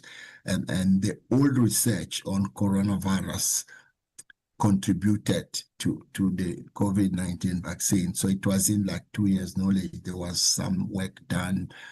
So we really take that as a first lesson from COVID, but also we know that we struggle to get adults because traditionally vaccination is for children in our communities, and our immunization programs in various countries are geared towards vaccinating children. So with COVID, we really struggle to get adults, to get adolescents. We struggled with issues of misinformation, stigma. Some people didn't want to get a vaccine because they heard that this is not good for them. So a lot of issues in terms of platforms for delivery of vaccines, around misinformation, around getting people to understand is a problem, getting leadership, getting the right political will. So all these are things that we learn from COVID, and also we're more effective now in communicating ahead to leadership and mobilizing all the resources that we need. How is the department planning to ensure the country is ready for a rollout in terms of starting from supply chains to health worker training? So the department has been working on this. We do have our strategic plan, national strategic plan for HIV, TB, sexually transmitted infections, and hepatitis. So within this strategy for 2025-2030, we do have clear guidelines, clear guidance on how this is going to be done. TB strategic plan is in place. And we've started by establishing a national advisory group on immunization because we need to be thinking, we need our academia, we need our experts to review available evidence from around the world. We won't use it just because someone said this works, this will work for South Africa. So this structure is in place. They're looking at it. We're looking at the regulatory authority, the South African Health Product Regulatory Authority, to say this is coming and we want you to prioritize this in future. And the gathering that we're having from yesterday till today, we're beginning to think in terms of how will we finance this? How will our people get access to this? What are the considerations? How do we improve the existing immunization platform so that it includes adults and all this? How do we get more funds from National Treasury? And we also invited local manufacturers because we believe that if they manufacture locally, access will also be improved. Pricing is critical. So these are the various issues that we are discussing, and we are among the first countries in the world. We know Indonesia did this exercise last year, and we're doing it this year, and we're very excited that a lot of ideas are coming out. We got traditional leadership in the room when we discuss this. We got church leaders, and it's really exciting to hear various perspectives, including civil society. Professor Njeka, we appreciate your time again. We'll leave it there for this chat for today. Thanks. Thank you so much. Professor Norbert Njeka is Chief Director for Tuberculosis Control and Management within South Africa's Department of Health, talking to us about South Africa hosting a first-of-its-kind TB vaccine country preparedness workshop. 7:30 Central African Time it is. Let's get our news headlines. Here's Jalani Tulo Ngwebe. SABC News. Headlines. The African Perspective. Thank you, Asanda. Making headlines. Tensions are rising in Togo after a new constitution has allowed longtime head of state Faring Asigbe to shift to a new role as all-powerful prime minister and escape the constraint of presidential term limits. The Foundation for Human Rights in South Africa has filed a court application that seeks to oppose former President Thabo Mbeki and former Justice Minister Bridget Mabandla's application to intervene in a constitutional damage case. The case involves families of victims who were killed or went missing during the liberation struggle. And finally, the White House has rejected the Wall Street Journal report that President Donald Trump had been told that his name appeared in files related to the convicted sex offender Jeffrey Epstein. I will have details on these and other stories at 8 o'clock. SABC News. Headlines. The African Perspective. Can't see them. Right, it's time to find out what's been happening in your sport, and I'm not sure if it's in the bulletin this morning, Figile, but Spain beat Germany last night, and this Women's Euros has been pretty exciting so far, as well as what's been happening in Africa as well. Women's football, so good to watch nowadays. Okay, let's find out what's in the sport with Figile Lingwat. Sports on Channel Africa. The African Perspective.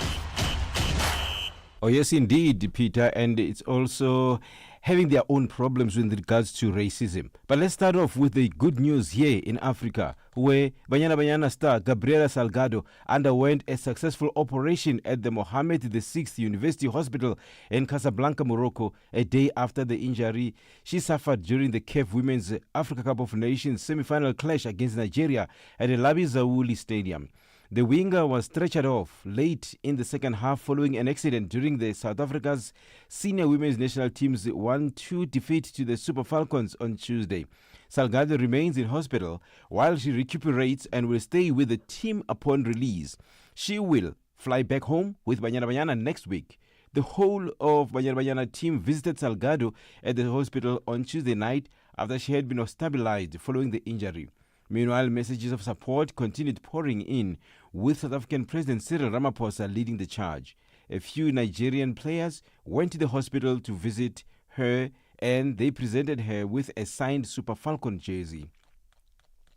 Now, rugby news. Zimbabwe's national rugby team, the Sables, will make a first appearance at the Rugby World Cup in Australia in 2027 after a 36-year absence. The team has improved, and years of hard work have paid off, with Zimbabwe becoming the second African nation to confirm its place at the tournament alongside the reigning champion South Africa.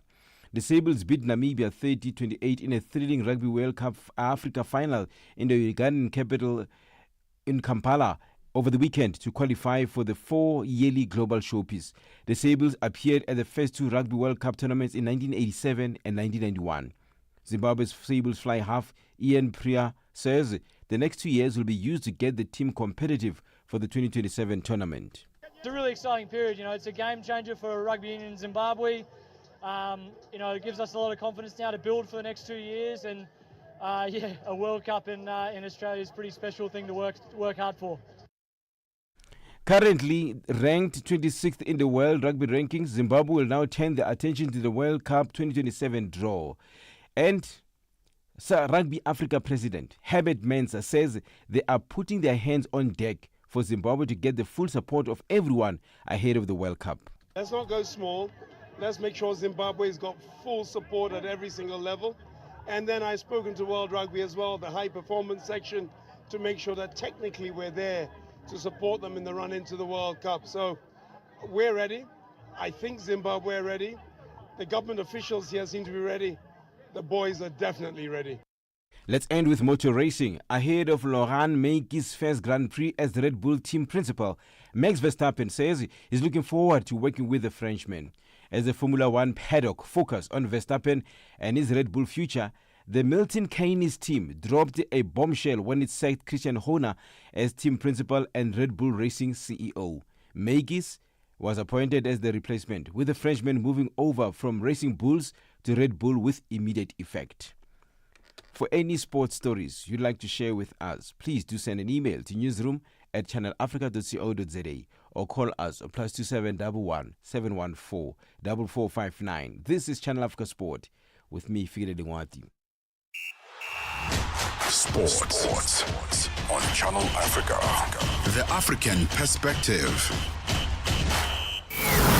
This Mandela Month, we honor his belief that education is the most powerful weapon to change the world. Education is one of the most important weapons in a country. Catch us on DSTV Bouquet 802. From Cape to Cairo, Dakar to Dar es Salaam. Rise and shine with Peter Ndoro and Asanda Beda on Channel Africa. All right, let's find out about talks between airline Fly SA and South Africa's trade union Solidarity, which don't seem to be looking good. But Nosipo Zuma will give us those details as she brings us our business news.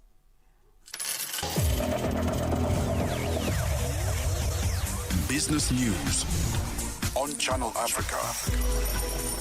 The African Perspective. Thank you, Asanda. Good morning. Now to that story. No agreement has been reached in talks between FlySAF and South Africa's trade union Solidarity, which is representing the airline's pilots. The two parties met at the Commission for Conciliation, Mediation and Arbitration in the Gauteng province yesterday. The union is demanding a 10.5% wage increase, but the employer is offering 5.7%. Around 200 pilots are on strike. This has led to flight cancellations and disruptions. The agricultural sector in South Africa's Western Cape province is on tenterhooks as the 30% tariffs imposed by the U.S. government on imports from South Africa is set to take effect in just over a week.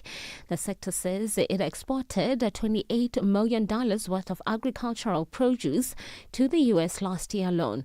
Agri-Western Cape says it's anxious about losing some shelf space as prices of produce imported from South Africa is expected to be raised by 30%.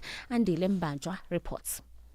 South Africa exports a variety of agricultural products to the U.S. These include citrus fruit, table grapes, wines, fruit juices, and nuts. These exports have been beneficiaries of the African Growth and Opportunity Act, or AGOA. AGOA provides a duty-free access to the U.S. market, maintaining South Africa's competitiveness in this market. The Americas region accounted for 6% of South Africa's agricultural exports in 2024, and the tariffs are expected to impact South African farmers and the broader economy. Angola's attempts to stabilize waning crude oil production received a boost on Wednesday when two offshore projects started up. The country's National Oil and Gas Agency, ANPG, says these added a total of 60,000 barrels per day to Angola's national output. Buntle Hedbush has more. Sub-Saharan Africa's second largest oil producer after Nigeria, Angola has overhauled its oil and gas regulations to attract energy companies and stabilize oil production. Oil production in the country has halved because of maturing fields since reaching a peak of 2 million barrels per day in 2008. The two new projects announced by Total Energies, which include production from the Begonia and Clove Phase 3 offshore projects, will deliver additional production capacity and help the country maintain its production levels above 1 million barrels a day. Ratings agency Moody's says it expects Kenya's debt servicing costs to remain stubbornly high as the government leans on the domestic debt market to fund its budget shortfalls. Moody's says the Eastern African nation has one of the highest debt interest costs to revenue ratio in the world and spends a third of government revenue on settling interest payments. It says the Kenyan government needs to secure a new financing program with the International Monetary Fund to help it deal with annual external debt repayments that stand at $3.5 billion on average. And finally, Google parent company Alphabet has cited a massive demand for its cloud computing services as it hiked its capital spending plans for the year to about $85 billion and predicted a further increase next year. The search giant strongly beat Wall Street estimates for quarterly revenue and profit on the back of new AI features and a steady digital advertising market. Revenue growth was driven by Google's cloud sales, which surged nearly 32%, well above estimates for a 26.5% increase. Your financial indicators: $1 in Nigeria is trading at 1,528 naira, and Botswana it's 13.38. Kenya, the dollar is trading at 128 shilling 43, and in Zambia it's 23 kwacha 03. The BRICS countries: $1 in Brazil is trading at 5 rupee 54. Russia is 74 rubles 44. India it's 86 rupees 37. China it's 7 yuan 17. And in South Africa, $1 is trading at 17 rand 54. $1 is trading at 74 pence to the British pound and 85 to the euro. Looking at commodities, gold is trading at $3,379 and platinum at $1,407 per ounce. The price of Brent crude oil is at $68.80 a barrel. Now, for any business news stories you would like to share with us, please send an email to newsroom@channelafrica.co.za or call us on +27 11 714 4459. For Channel Africa Business, I'm Nusipho Suma.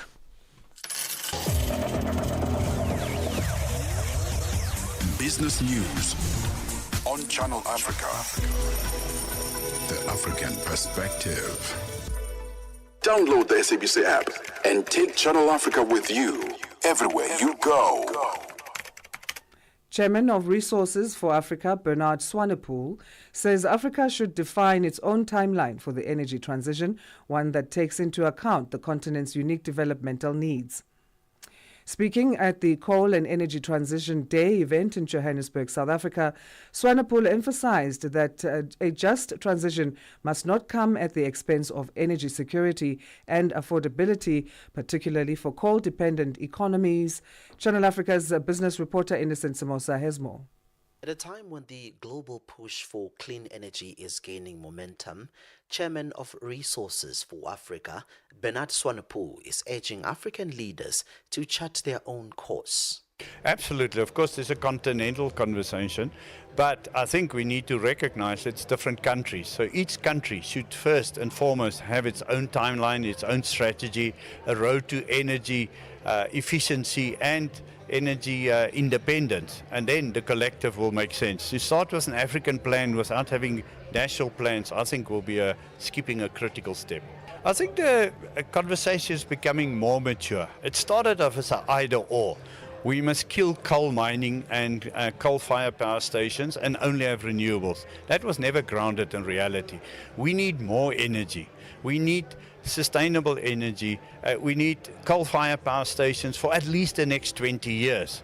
On top of that, let's do renewables. So any transition that happens over generations is inherently more fair. That's, I think, what most people in the country now accept. It's not an overnight shut off the one and start the other one. Meanwhile, Managing Director of MENA, Vuslat Payoglu, says that Africa cannot afford to blindly follow timelines set by developed nations where energy systems are more advanced and access is almost universal.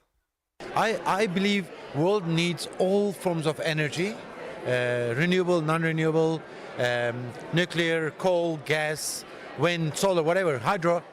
I don't believe in just energy transition, to be honest, because when you need more power, what are you transitioning to? We need coal. We need more nuclear. We need wind and solar to have access to the grid. Maybe we need more bid windows for these renewable energy projects so that we can maybe decrease the costs of power. But I don't believe that we can actually stop mining coal. Are there realistic pathways to cleaner coal technologies, or should focus shift entirely to alternatives? Vuslat shares insights. So for South Africa especially, because we have got like more than actually 50,000 megawatt capacity, but we're using only 30,000 megawatt at the moment because of all these challenges. South Africa needs to have clean coal technologies when we are burning coal, so that we can extend the life of coal in South Africa. Otherwise, the whole world is against us while they're burning coal. I mean, if you look at China, India, Southeast Asian countries, they're all burning coal and they're using the latest technologies. Some of them are using carbon capture and utilization technologies. But at the end of the day, for South Africa to extend the life of coal-fired power stations, we definitely need to invest in clean coal technologies. For Channel Africa News, I'm Innocent Samosa in Johannesburg. Are you fluent in French, Chinyanja, Portuguese, and Kiswahili? Are you passionate about radio? And are you looking to work in South Africa? Do you have papers that qualify you to work in South Africa? In that case, we might have an opportunity for you to work for Channel Africa. Send us your CV and demo at newsroom@channelafrica.co.za. Remember, if you don't hear from us within 14 days, it means you have not made it or you have not been selected. Channel Africa, the African perspective. The South African Broadcasting Corporation, SABC Sport, brings you Chasing the Sun, a powerful 5-part documentary series about the country's national rugby team, the Springboks, telling the rousing tale of their path to redemption and ultimate World Cup glory in 2019. Starting 13 July at 7:30 p.m. Central African Time on SABC2, tune in every Sunday for the highs, the heartache, and the heroes that made rugby history. Stream each chapter on SABC Plus anytime, anywhere, no subscription needed. Don't miss Chasing the Sun this Sunday at 7:30 p.m. Central African Time on SABC2. Be there when history shines. From Cape to Cairo, Dakar to Dar es Salaam, rise and shine with Peter Ndoro and Asanda Peda on Channel Africa. As the world grapples with worsening climate disasters, one critical ecosystem continues to be overlooked: the wetlands. Now, this vital landscapes provide water, store carbon, shield us from floods and droughts, and support over 40% of all species. Yet they're disappearing 3 times faster than forests.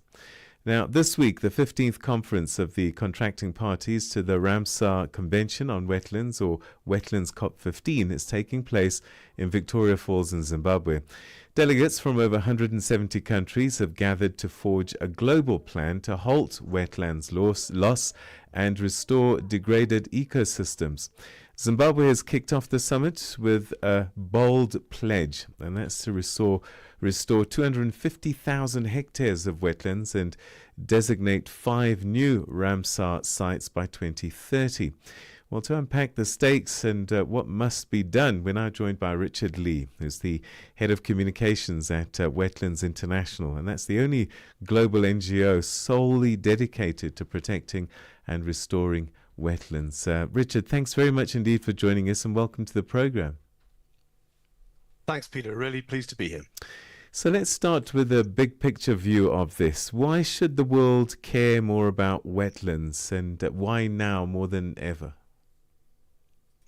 Yeah, absolutely. This is a pivotal moment for the world's wetlands, and that's why this conference here in Victoria Falls is so important.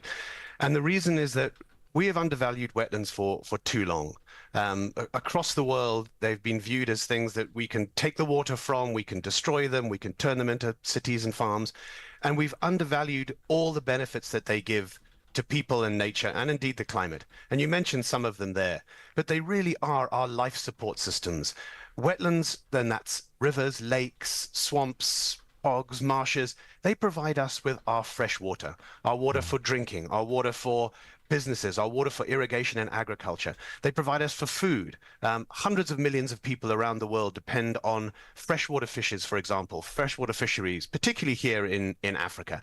And critically, as you mentioned there about climate, wetlands are absolutely essential to mitigating climate change. They store vast amounts of carbon, but also to adapting to the worsening impacts of climate change that we're unfortunately seeing across Africa and across the world. We're seeing more devastating floods. We're seeing more devastating droughts. Healthy wetlands can help buffer us, defend us against those worsening impacts. So now is absolutely critical time to invest in protecting them and restoring them and using them wisely. And that's the aim of this conference here in Victoria Falls. Can they be restored? I know Zimbabwe has announced some ambitious wetland restoration targets. Is it possible to rehabilitate and grow these wetlands? Absolutely, it's possible to restore wetlands to health. Not all of them. Obviously, like many ecosystems, we have changed the way that they changed the land use system. So there are some places that are never coming back, and that's fine. I mean, they're part of our cities. They're part of the agriculture that keeps us fed. But there are lots of wetlands that we can restore and wetlands that we can improve the health, whether it's improving the flow of rivers, whether it's reducing pollution in lakes, whether it's making peatlands, which are hugely important for storing carbon, re-wetting those peatlands, keeping them healthy so that they keep the carbon there.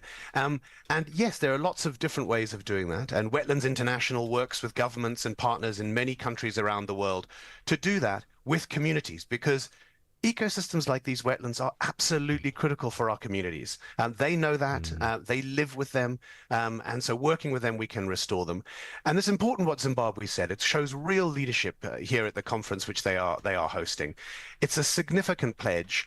And what it does is it fits into this thing called the Freshwater Challenge, which is a really huge global initiative, the biggest ever freshwater protection and restoration initiative. Zimbabwe is one of the 50 countries that has already signed up to that. And that is for a really ambitious pledge of 300,000 to restore 300,000 hectares of degraded wetlands by 2030 and 300,000 kilometers of degraded rivers. And Zimbabwe, fantastic to see that. I was at the press conference when the minister announced this, and they've really laid down a challenge to other countries here at Victoria Falls. So you say that governments know and understand the importance of these wetlands. Why then do they rank so low often on environmental and development agendas? Why are they seen almost like a second-class ecosystem? You're absolutely right. They are unfortunately often seen that way, even though, as I said, they are our life support system. They provide us with the water that we need to survive, along with so much else. And that is one of the main reasons, is that they're often viewed just as a source of water, or just as a source of, oh, there's nice flat land in that delta. Let's turn it into a farm. Let's turn it into areas for people to live, and that's important. And that's the thing about wetlands, is there will always be trade-offs. We can't say we can't protect all wetlands. We can't keep them perfect, because we need them. Nature needs them. The climate needs them. But there will always be trade-offs. What has happened up until now is that governments, businesses, and others have not looked at the long-term, the diverse benefits of healthy wetlands. So what governments have seen, oh, there's a river. Let's take the water out of that river for energy or for agriculture. And they're not thinking about the whole flow of that river, how that keeps healthy fisheries alive for people downstream. They don't think about how that river also flows with sand and sediment that supports the delta, that buffers us against increasing storms and sea level rise. And that's what we have to try and do now. The world has to wake up to the diverse benefits of these extraordinary ecosystems for us, for the climate, and as you mentioned, for nature. We're losing nature at an alarming rate at the moment. And wetlands support 40% of all species. So if we are not investing in the health of that, we're going to lose even more species, as well as obviously really struggle to tackle climate change. So nature predates these borders and international barriers that we've created and called them countries. 50 countries have signed up. One gets a sense that to really have impact, a lot of cross-border wetlands management needs to happen. Absolutely, and that's central to this Convention on Wetlands, which is actually the oldest biodiversity convention in the world. It was formed in 1971, so way back then, actually in the year of my birth. So I've been alive for as long as the Ramsar Convention. And at its very core is cross-boundary collaboration, because so many wetlands do cross these artificial boundaries that we have created, and also because not just water flows across boundaries, but also species flow across boundaries. They link communities from one country to another. I mean, here we are right by the fantastic, the mighty Zambezi River. And this is a wetland that links communities in Angola all the way down to Mozambique. So at the heart of the convention is how do we support, sustain, invest in healthy wetlands for that connection, for the connection between communities across borders, and for the link between land and sea, because that's what wetlands do as well. So you're absolutely right. And that's why this convention is so important. And that's why this conference right now is so critical, because we urgently need to accelerate action to invest in healthy wetlands. Otherwise, we're not going to be able to achieve our climate goals, either national or global. We're not going to be able to achieve our reverse nature loss, and we're not going to be able to drive sustainable development, which we all want. So we have to come up with some bold solutions here at this conference for all of us. So, when I watch the big COPs and the promises that are made and the scramble on the last day for some kind of declaration, and then it's another year and not a lot of the promises are kept, are you hopeful that this grouping of people will translate pledges into action? So we're hopeful that this will be a successful conference. But as you say, there have been lots of conferences, and obviously there's going to be another climate COP coming up in a few months' time, and the link between this one and that one is very important. The first step is commitments, and that's why what Zimbabwe and others have done is so important. But absolutely, you're 100% right. And that's what Wetlands International and our other partners are going to try and do, is to help governments to implement their pledges. We're going to be working with businesses and financial institutions to try and get them to invest more in healthy wetlands, because it's a risk to them as well as to us, as well as to people and nature. So let's see. We're going to be here. We're going to work as hard as we can this week, these next 10 days, to secure as many of the sort of commitments and resolutions as we can. And then we're going to try and work to see if we can help countries implement them as fast as possible, because speed really is of the essence now. And the commitments are great, but as you say, we've got to really implement them. And I think it is getting better because people are waking up to the importance of water and the importance of healthy wetlands. So I think this is a pivotal moment. I think momentum is building, and hopefully we'll see that after the end of this COP. We'll see real progress on wetlands in the coming years.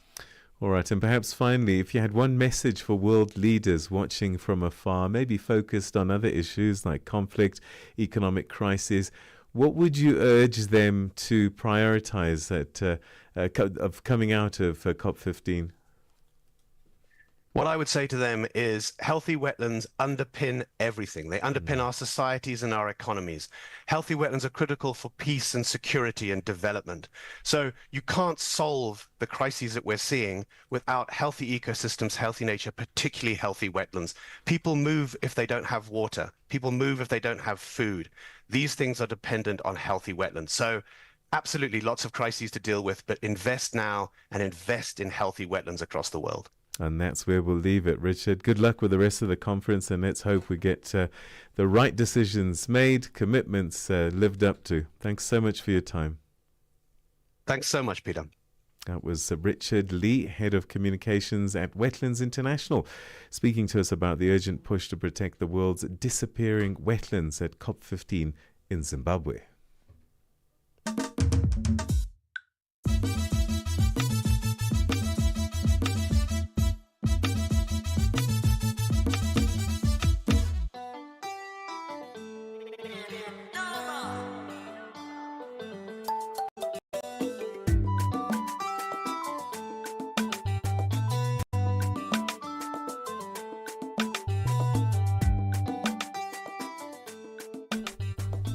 Right, we enter the third and final hour of Rise and Shine now, saying good morning to you and thank you for staying with us as Channel Africa. Find us at Channel Africa 1. That's our handle on our social media platforms, and that's also where you can find us live streaming on YouTube, also on www.channelafrica.co.za. Good morning, I'm Asanda Beda. And I'm Peter Ndoro. And you know what I've just thought about now?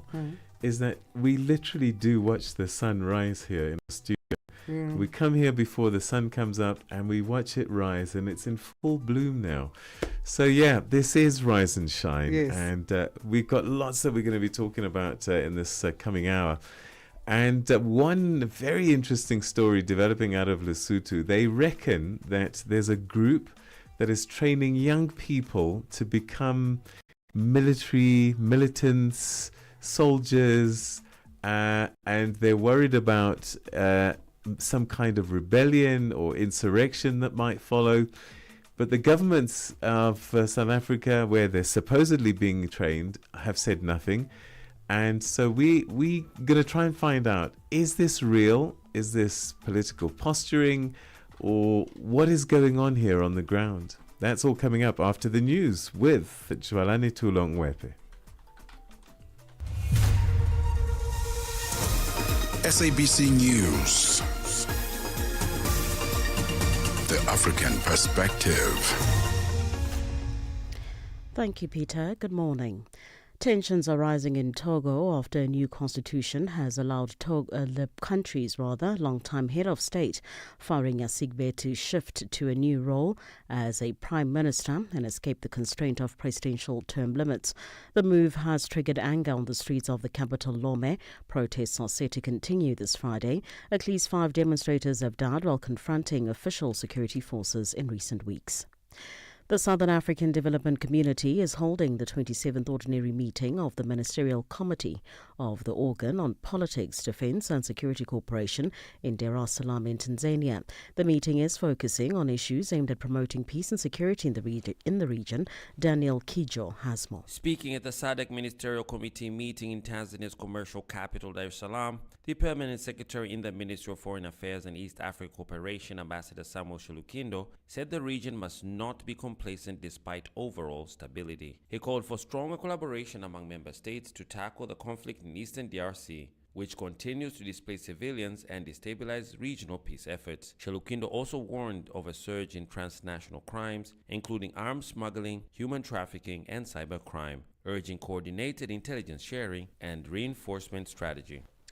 The Foundation for Human Rights in South Africa has filed a court application that seeks to oppose former President Thabo Mbeki and former Justice Minister Bridget Mabandla's application to intervene in a constitutional damage case. The case involves families of victims who were killed or went missing during the liberation struggle. The families are requesting the court to declare that their rights have been violated, citing a lack of progress in prosecutions since the Truth and Reconciliation Commission. Mbeki and Mabandla are seeking leave to intervene on the basis that they have a direct and substantial interest in the proceedings, as they are accused of political interference.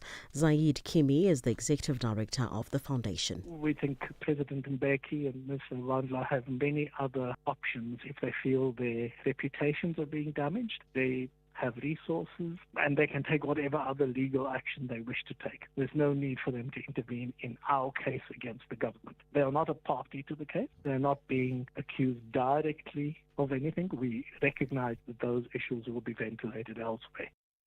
The White House has rejected the Wall Street Journal report that President Donald Trump had been told that his name appeared in files related to the convicted sex offender Jeffrey Epstein.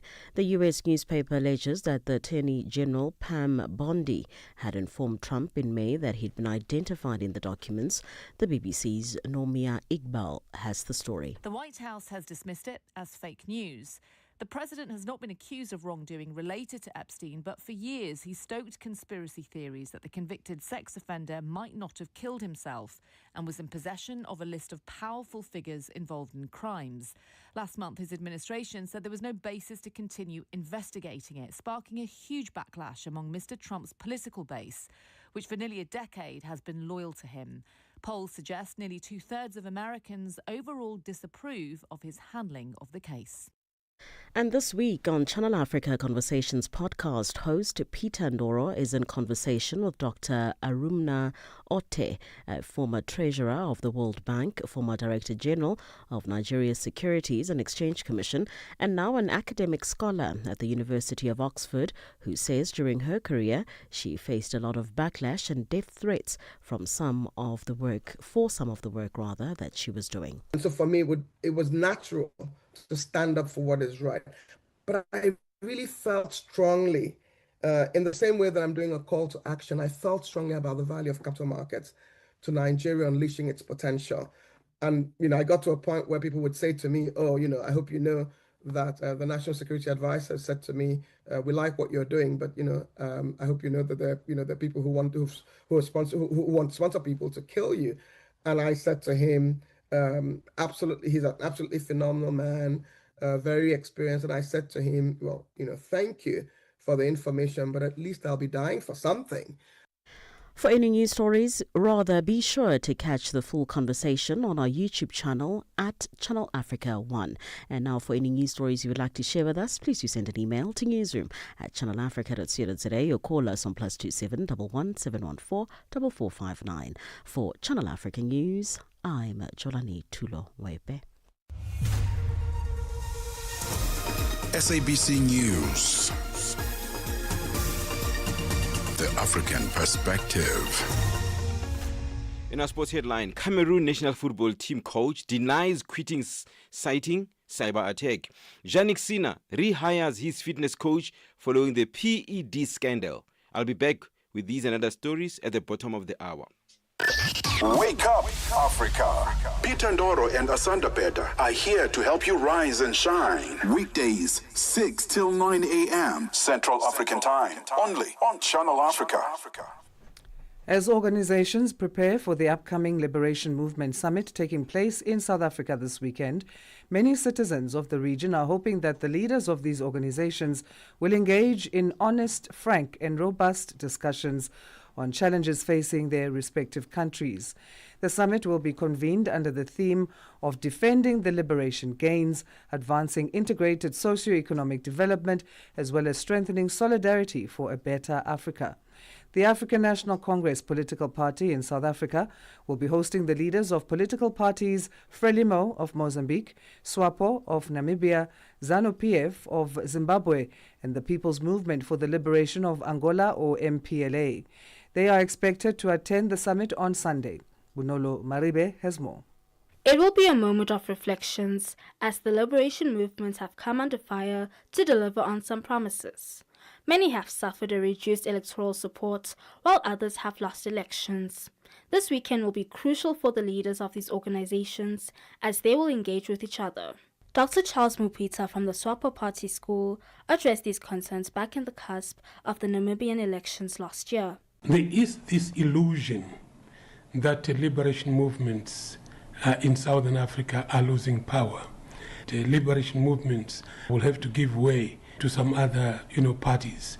So that makes it a little bit interesting in the sense that in our understanding, there is no liberation movement as yet that has lost elections fully in Southern Africa.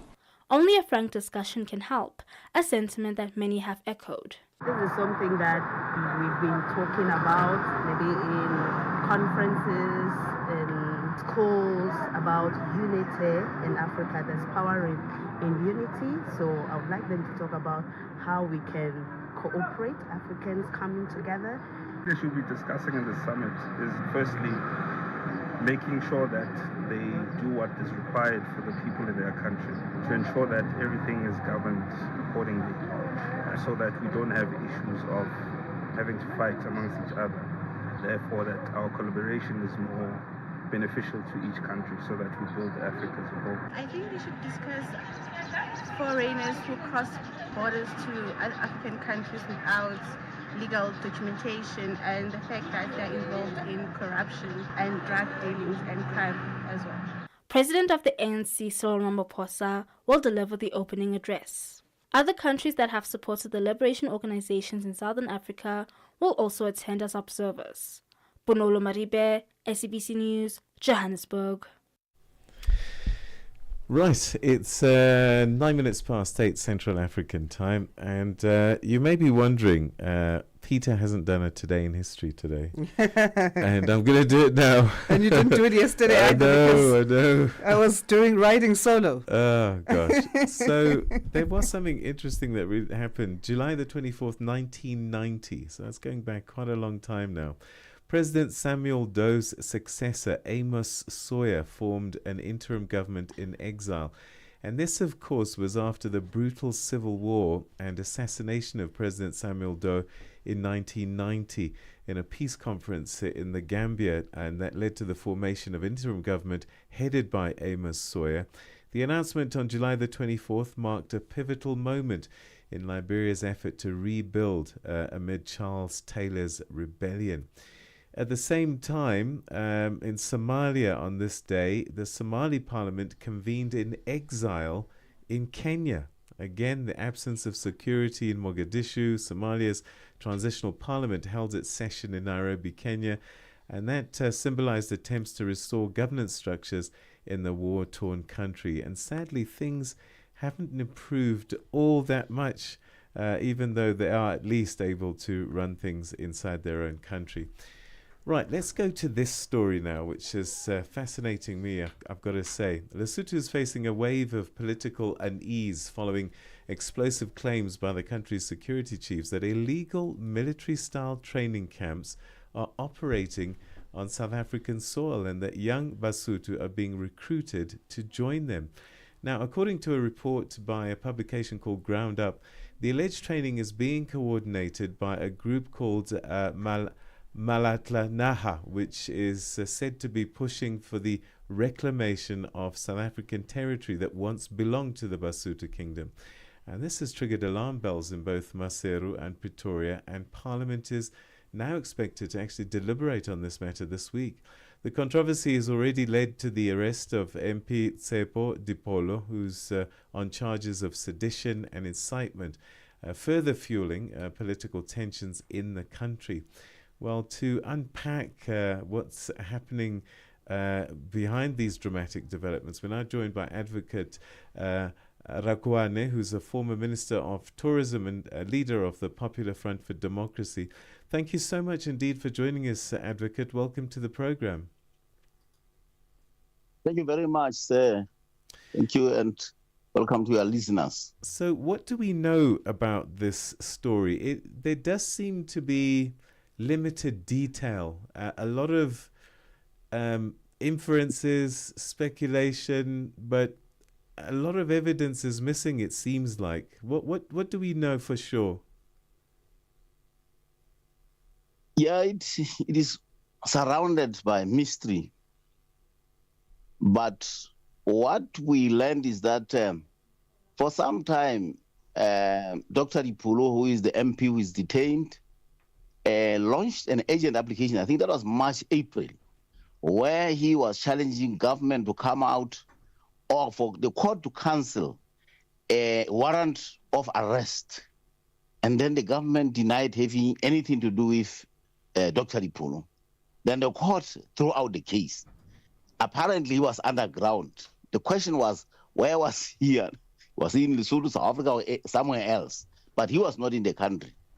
All of a sudden, I think 3 to 4 weeks ago, then he reappeared. And once he was in here, then he was arrested, taken by police. And then that's when we start learning about the investigation, which included even some former members of the army, a very top general, who was actually a deputy commander. So, but I think he was finally released. So this is when we heard that the story is broader than, the issue of reclaiming land. Of course, before the arrest also, there were what we would call some clips, the WhatsApp clips going around that he has declared himself the paramount chief. I can't call the king, but it's close to the king. The paramount chief of Basotho, but not of Lesotho. And then there was a clip again, which was alleging that people will be preparing for military training, which is going to be quite tough. And it was within that background then that he was arrested. But when he was arrested, the charges that were read in court were what was then called sedition, and also, I think, undermining the office of the king. I think by alleging that he is the king of Basotho, or when he is alleged to have gone to the king's palace and then he didn't meet him. In other words, maybe saying the king is not even serious on the question of the conquered territory, because that Basotho land that is talking about, parts of South Africa, Basotho call them conquered territory, because this is the land that was seized during the colonial battles with the British and what we call the Boers then, the Boer Republic, especially Free State. So that is the background. So he is in jail, yes. So let's start to try and deal with facts. Do we know if any kind of training is actually taking place? Because it is a national security thing for both South Africa and Lesotho. I would imagine that there's intelligence agencies on both sides. Have you heard anything from the South African side in terms of confirming or not that such type of military training is actually taking place? Because it would be a difficult thing for South Africa to have people training military style and getting away with it. That what baffles everybody. We are surprised that, in fact, even this group is not only trained in South Africa, but is going to seize land in South Africa. Then if there is some element of truth, we are worried why South Africa is so silent on the issue and is not the one acting. Unless then we can say these groups are going to be used as a pretext to take the whole land then. If South Africa is part of that, they know about that, and they are not worried. It's our government that is worried. And there's nobody who's and I think South Africa must be pushed. Unless then there's even a bigger plot, like the Hamas plot that they do these things, and once they do them, then you go and take even the last territory that is remaining. South Africa must explain itself, must come clean out of this. On the part of Lesotho, we are also worried, in terms of justice issues, that the man has been arrested. No statement was coming from the Prime Minister, not the chiefs. After when issues are now in court, now statements are coming. We don't understand that. That's what we will also be debating in Parliament. Why did you arrest a man and then later start putting statements, by the Prime Minister? He's followed by the security chiefs already when the matter is for courts. So we don't understand also in terms of what you call a sub-judice rule, where you respect what's happening in the courts. So the government with all its justice sector is taking over the matter, but then we are back to politics about it. So we don't understand it. So it's a mystery to some of us. On the side of Africa, on the side of Lesotho also, the way it's been handled. What's your take? Do you think this is real, or this politics more around Tsepo Dipolo? At this time, it's very difficult, but we see more politics. Tsepo Dipolo might not understand what is happening on the surface, maybe hoping that he will become quite a big hero and all that thing. But we don't see him being able to train in South Africa and not be noticed. That is where the mystery starts. We know that there might be what we call somebody being an adventurist. An adventure is somebody who would just adventure in something that would put everybody at odds once you get into that game. So adventurism might be there, but then we have systems here of both countries which should close up and come clean on that. So Tsepo Dipolo, yes, we know that he has gone to the UN to launch a case. I think that must be around December, January. Then he came back from the UN showing that he has filed a claim. So we don't know why he would also leave the claim from the UN and then start this one of, armed insurrection, which we didn't know in Lesotho, whether they would take over the Lesotho state first and then go and claim. So it's not very clear about how it was going to happen. Yeah, whether it means why the government is jittery. Maybe he will take over the Lesotho government and now start fighting to go and claim the conquered territory. So, and as I said, this will be such an adventurism. The talk here then, the way it's being framed, it's almost as if an army is being built to stage a coup in Lesotho. this requires funding and some pretty serious backing. Even the training to get arms and bring the arms into South Africa. There just seems to be so much that needs to happen to enable an operation of this size, of this nature. Again, is there any evidence whatsoever that A, there is some serious backing to this operation, that it is actually formalized in some way, and that there is a rebellion brewing? One would doubt that. But in terms of alliances, when he went to the UN, clearly he was being supported by the Israelis, because he is also, when his house was raided, there were some Israeli flags. So some of us would say they would do the training in Israel if it was serious. But in South Africa, it would be a child's play to do that. So the support would probably come into Israel, and that support is actually meant to punish South Africa because of its stand on Gaza. And that Lesotho is the Gaza. So I'm taking an advantage to talk about this Lesotho, position as that of Gaza. That here you are, you go there and campaign about Gaza in the Middle East. You're having your own Gaza here. So I would see it sweeting that. And he also claimed that he meant Donald Trump when he was at the UN, that.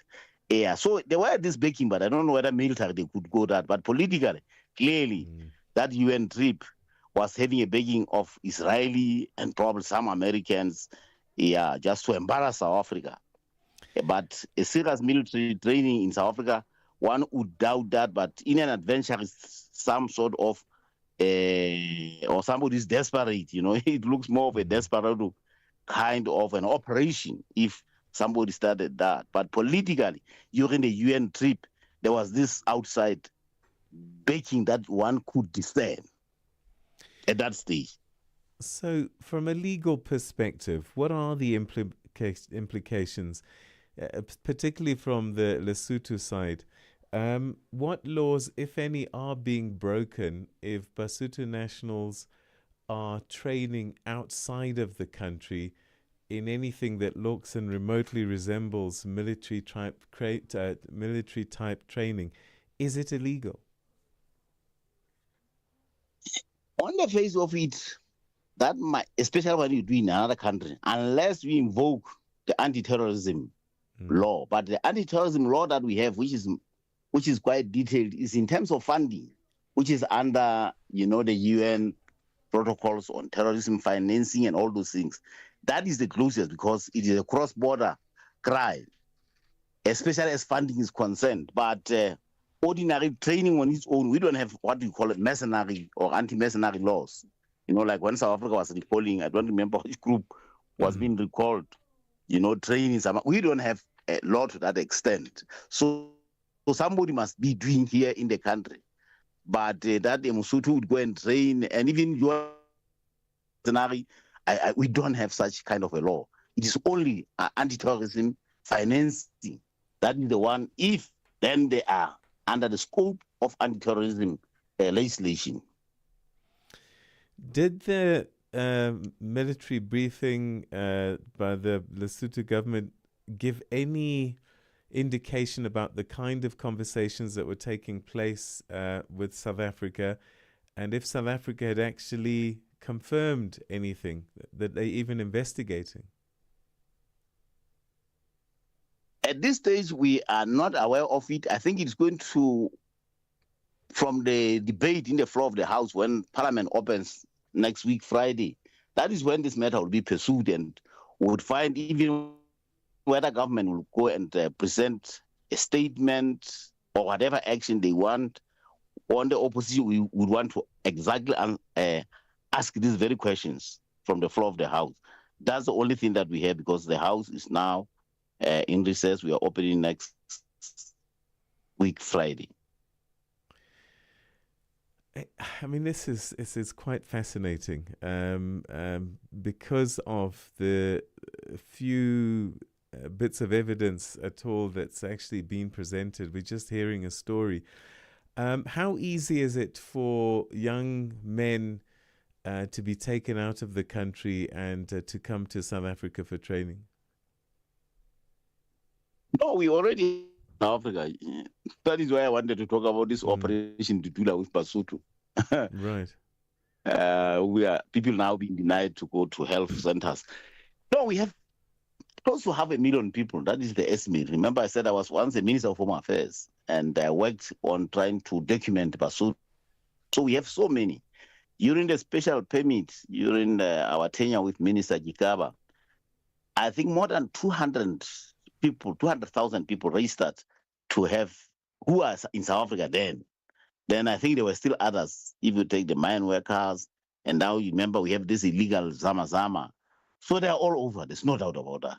There's a lot of people. So you don't even have to get them here at home.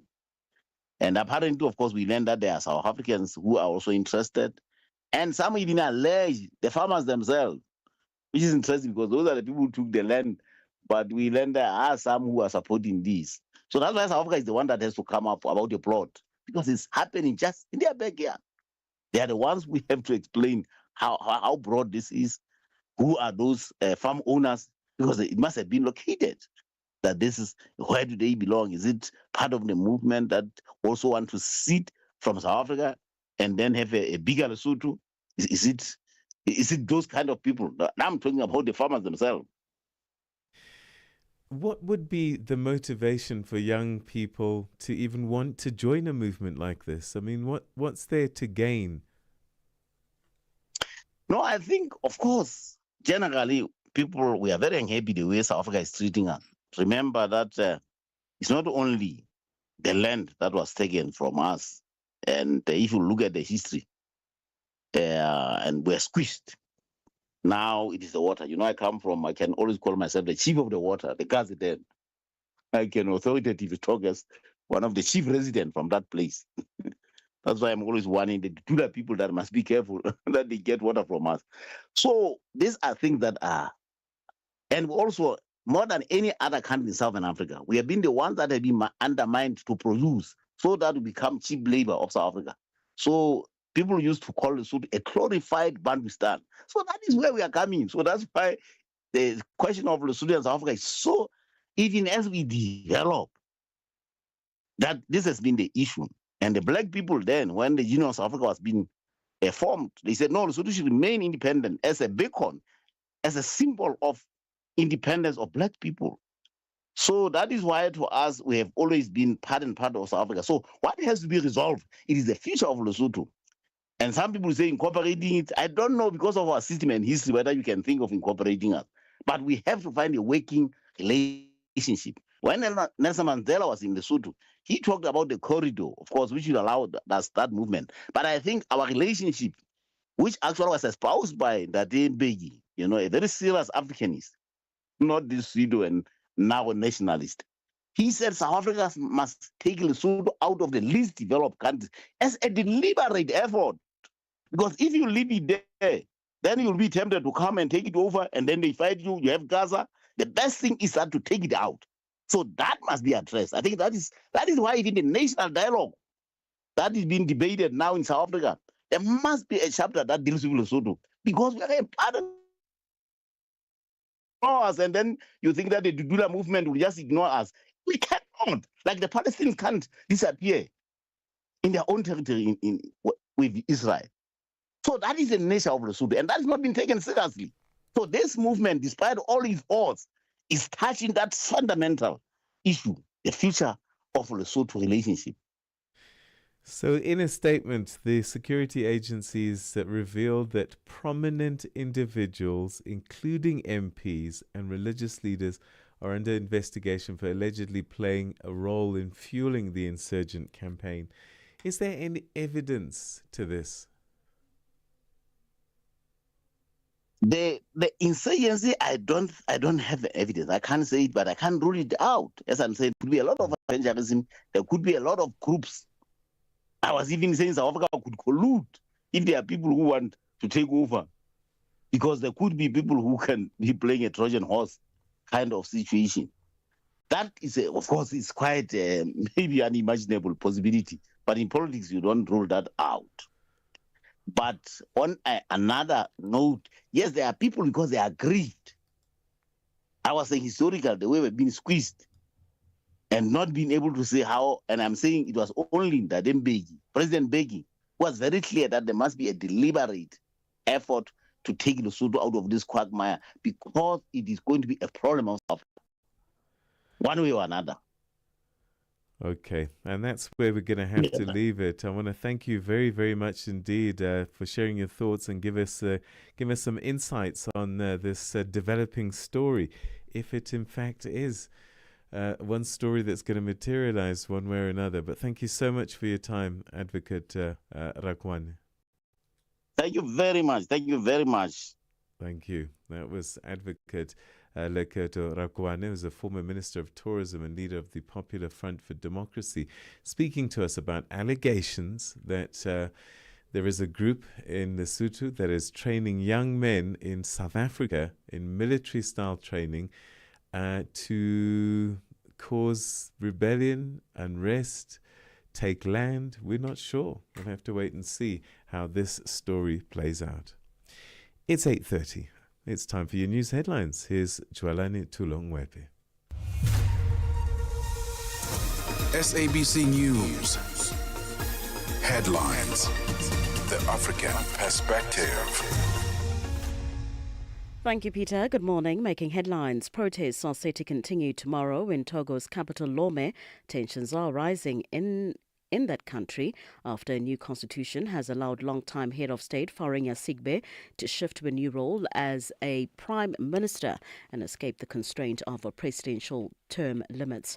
5 men accused of the murder of South African rapper Keenan aka Forbes and his friend celebrity chef Tebello Tibbs Motswane will today be back in the High Court in Durban for a pre-trial hearing. And finally, the head of the World Health Organization has described the situation in Gaza as mass starvation that is man-made. Tedros Ghebreyesus says the amount of food entering the territory is far below what is needed for people to survive. I will have details on these and other stories at 9 o'clock. SABC News. Headlines. The African Perspective. Let's find out what's happening with the Cameroon's coach for the national football team. Ifikile Lingwati will give us those details as we say good morning to him. He's got our sports news. Sports on Channel Africa. The African Perspective. Good morning, Asanda. We begin with that football story. Mark Brace has denied he has quit as coach of the Cameroon national football team, despite the country's football federation, FECAFOOT, confirming his exit on Wednesday. The Belgian said his email was likely hacked and his alleged resignation letter did not come from him. It is the latest twist in a long-running battle between Brace and the FECAFOOT since his appointment by the country's sports ministry in April 2024. A letter dated 21st of July, supposedly from Brace to the Sports Ministry and FECAFOOT, said he had made the decision to terminate his contract due to the non-payment of his remuneration and that of his staff for more than 60 days. Cameroon Sports Ministry confirmed that Brace remained in his role. FECAFOOT has not responded to the coach's denial. Still with football news, Banyana star Gabriela Salgado underwent a successful operation at the Mohammed VI University Hospital in Casablanca, Morocco, a day after the injury she suffered during the CAF Women's Africa Cup of Nations WAFCON semi-final clash against Nigeria at the Labi Zaouli Stadium. The winger was stretchered off late in the second half following an accident during the South African senior women's national football team's 2-1 defeat to the Super Falcons on Tuesday. Salgado remains in hospital while she recuperates and will stay with the team upon release. She will fly back home with Banyana next week.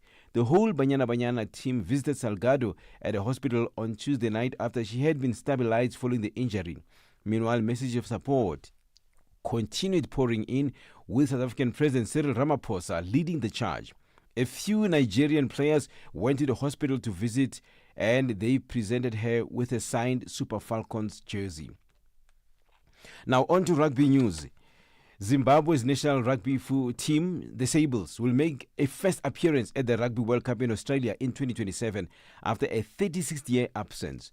The team has improved and years of hard work have paid off, with Zimbabwe becoming the second African nation to confirm its place at the tournament alongside reigning champions South Africa. Zimbabwe Sables fly half Ian Pryor says the next 2 years will be used to get the team competitive for the 2027 tournament. It's a really exciting period. It's a game changer for rugby union in Zimbabwe. It gives us a lot of confidence now to build for the next 2 years, and a World Cup in Australia is a pretty special thing to work hard for. Currently ranked 26th in the world rankings, Zimbabwe will now turn their attention to the World Cup 2027. Rugby Africa President Herbert Mensah says they are putting their hands on deck for Zimbabwe to get the full support of everyone ahead of the World Cup. Let's not go small. Let's make sure Zimbabwe's got full support at every single level. And then I've spoken to World Rugby as well, the high performance section, to make sure that technically we're there to support them in the run into the World Cup. So we're ready. I think Zimbabwe are ready. The government officials here seem to be ready. The boys are definitely ready. Let me wrap up with the tennis. World number one, Jannik Sinner, has reappointed fitness coach Umberto Ferrara, with whom he parted ways following the investigation into his positive test for a banned substance. For any sports stories you'd like to share with us, please do send an email to newsroom@channelafrica.co.za or call us on +2711 714 4459. This is Channel Africa Sport with me, File Lingwati. Sports on Channel Africa. The African perspective. Are you fluent in French, Chinyanja, Portuguese, and Kiswahili? Are you passionate about radio? And are you looking to work in South Africa? Do you have papers that qualify you to work in South Africa? In that case, we might have an opportunity for you to work for Channel Africa. Send us your CV and demo at newsroom@channelafrica.co.za. Remember, if you don't hear from us within 14 days, it means you have not made it or you have not been selected. Channel Africa, the African perspective. Good morning starts here. Rise and shine on Channel Africa, the African perspective. Right, let's get an African perspective on what's been happening on the business news as we say good morning to Nosipo Zuma. Business news on Channel Africa, the African perspective. Thank you, Peter. Good morning. In your business news this hour, South Africa's headline consumer inflation is expected to increase in the latter part of 2025, driven by food and fuel prices. In the month of June, inflation was gentle after an increase to 3% from 2.8%. Despite the expected spike in inflation, the Reserve Bank is expected to cut interest rates next by at least 25 basis points. South Africa's Reserve Bank Governor Lesetja Kganyago says monetary policy committee decisions in this environment are a challenge. We're not the only one. Even the US Fed, they found that they struggled to assess the impact of the tariffs on the US economy. So in our analysis, we first have to understand the impact of the tariffs on the US economy, what it would mean for output growth and what it would mean for inflation, because then it determines what the monetary policy stance in the US would be, and then what the global financial conditions would look like. No agreement has been reached in talks between FlySafair and South Africa's trade union Solidarity, which is representing the airline's pilots. The two parties met at the Commission for Conciliation, Mediation and Arbitration in the Gauteng province yesterday. The union is demanding a 10.5% wage increase, but the employer is offering 5.7%. Around 200 pilots are on strike. This has led to flight cancellations and disruptions. Angola's attempts to stabilize waning crude oil production received a boost on Wednesday when two offshore projects started up. The country's National Oil and Gas Agency, ANPG, says these added a total of 60,000 barrels per day to Angola's national output. Bundle Headbush has more. Sub-Saharan Africa's second largest oil producer after Nigeria, Angola has overhauled its oil and gas regulations to attract energy companies and stabilize oil production. Oil production in the country has halved because of maturing fields since reaching a peak of 2 million barrels per day in 2008. The two new projects announced by Total Energies, which include production from the Begonia and Clove Phase 3 offshore projects, will deliver additional production capacity and help the country maintain its production levels above 1 million barrels a day. And finally, Google parent company Alphabet has cited a massive demand for its cloud computing services as it hiked its capital spending plans for the year to about $85 billion and predicted a further increase next year. The search giant strongly beat Wall Street estimates for quarterly revenue and profit on the back of new AI features and a steady digital advertising market. Revenue growth was driven by Google Cloud's sales, which surged nearly 32%, well above estimate for a 26.5% increase. Your financial indicators: $1 in Nigeria is trading at 1,528 naira, and Botswana is 13 pula 38. Kenya, the dollar is trading at 128 shilling 43, and in Zambia it's 23 kwacha 03. The BRICS countries: $1 in Brazil is trading at 5 real 54. Russia is 78 rubles 44. India is 86 rupees 37. China at 7 yuan 17, and in South Africa $1 is trading at 17 rand 54. $1 is trading at 74 pence to the British pound and 85 to the euro. Looking at commodities, gold is trading at $3,379 and platinum at $1,407 per ounce. The price of Brent crude oil is at $68.80 a barrel. Now, for any business news stories you would like to share with us, please send an email to newsroom@channelafrica.co.za or call us on +27 11 714 4459. For Channel Africa Business, I'm Nusi Posuma.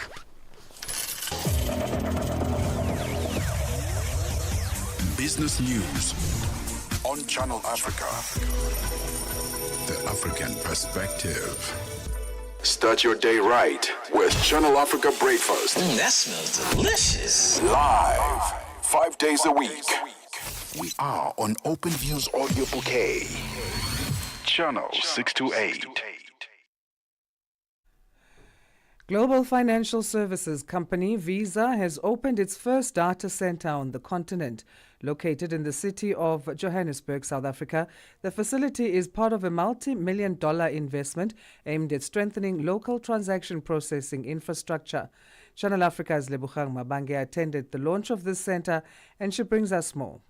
Today, we are glad to announce the launch of our South African data center, the first data center that Visa puts down in Africa. Visa's newest data center, launched in Johannesburg, is the company's fourth globally and the first ever in Africa. The facility forms part of approximately $55 million investment into South Africa over the next 3 years and is expected to support local innovation, financial inclusion, and economic development. Speaking at the launch, Michael Berner, head of Southern and East Africa at Visa, described the center as a strategic step for the company's continental growth. This event of opening data center in South Africa, in Johannesburg to be precise, has absolutely critical importance. This is our first data center outside of our core data center locations, which are US, UK, and Singapore.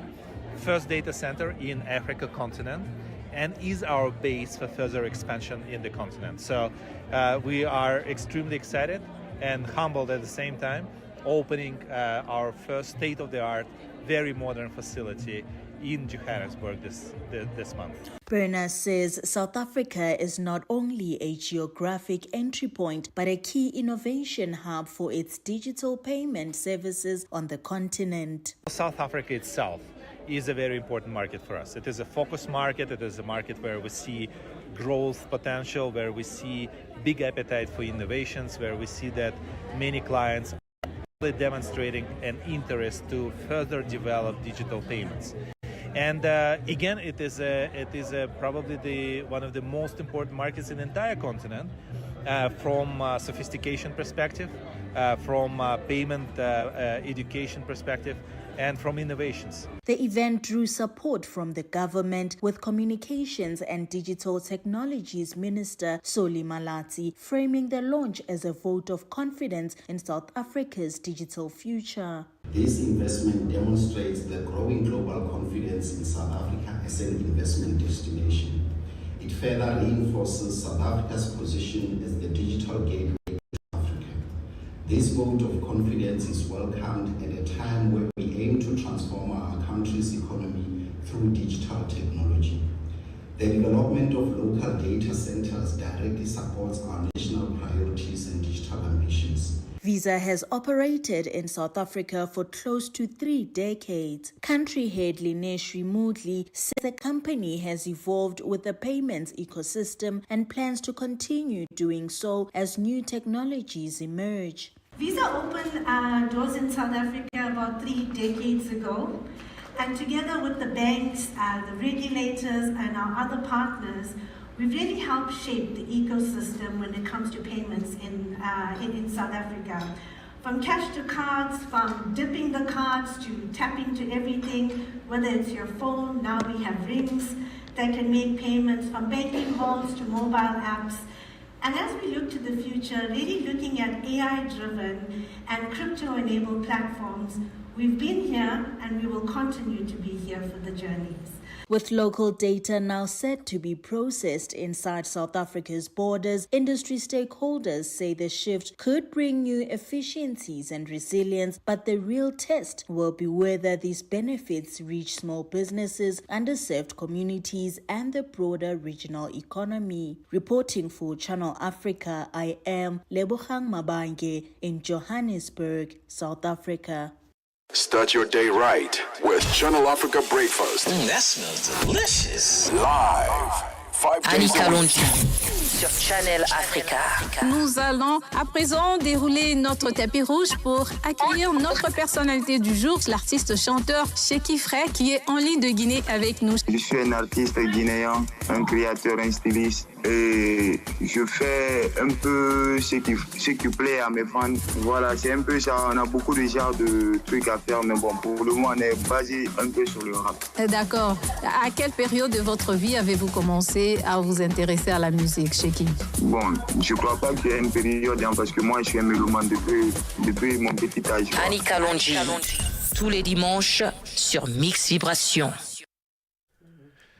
Right, the South African Broadcasting Corporation's SABC Sport brings you Chasing the Sun, and that's a powerful 5-part documentary series about South Africa's national rugby team, the Springboks, telling the rousing tale of their path to redemption and ultimate World Cup glory in 2019, starting the 13th of July at 7:30 p.m. Central Africa time on SABC2. Tune in every Sunday for the highs and the heartache and also the heroics that made rugby history. Stream its chapter on SABC Plus anytime, anywhere, and there's no subscription needed. Don't miss Chasing the Sun this Sunday, 7:30 p.m. Central Africa time on SABC2. Be there when history shines. From Cape to Cairo, Dakar to Dar es Salaam, rise and shine with Peter Ndoro and Asanda Peda on Channel Africa. South Africa continues to grapple with an outbreak of foot and mouth disease, or FMD, with feedlots across the country bearing the brunt of the crisis. These facilities are facing severe operational and financial challenges that threaten the stability of the red meat industry. The Southern African nation has been contending with FMD for several months, leading key trading partners, including Zimbabwe, Namibia, Botswana, and China, to suspend imports of meat and related animal products from South Africa. To discuss the impact of this outbreak, Diewald Olivier, Chief Executive Officer of the Red Meat Industry Services, joins us now on the line. Diewald, thanks for making time for us. How are you on this Thursday?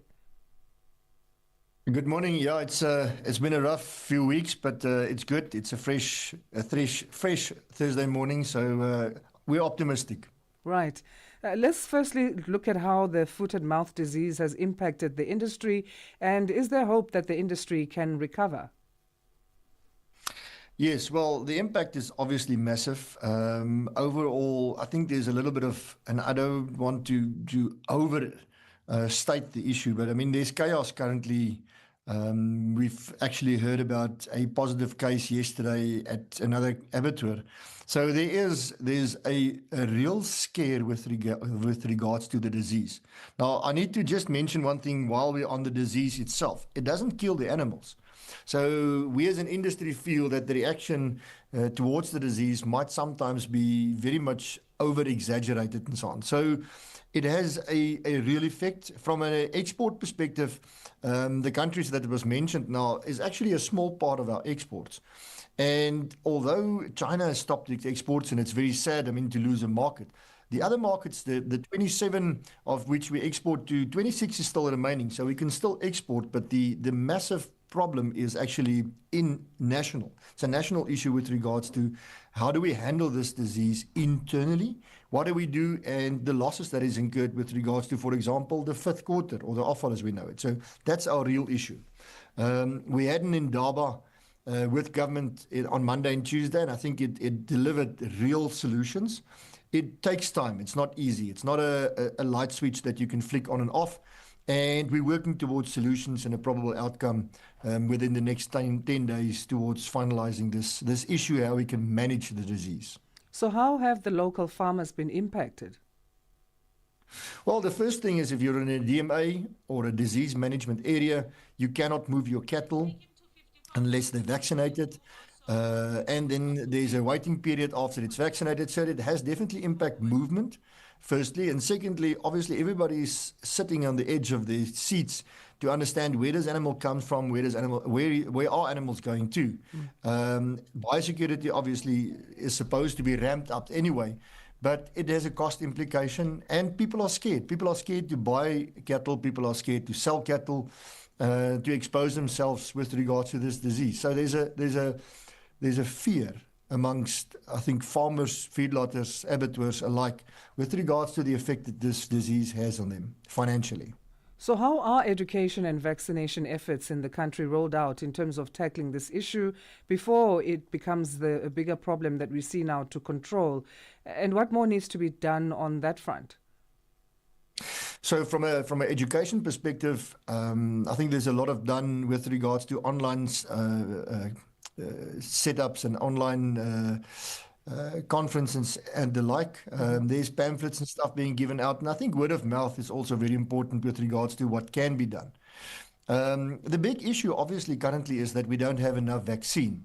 And the current way that we deal with this crisis is that we vaccinate cattle once there's a possible outbreak or an outbreak in a specific situation, and we do not have enough vaccine. We have to import vaccine obviously from BVI, and BVI do supply the entire Africa with regards to its vaccine. So there is a shortage of vaccine, and it creates an issue.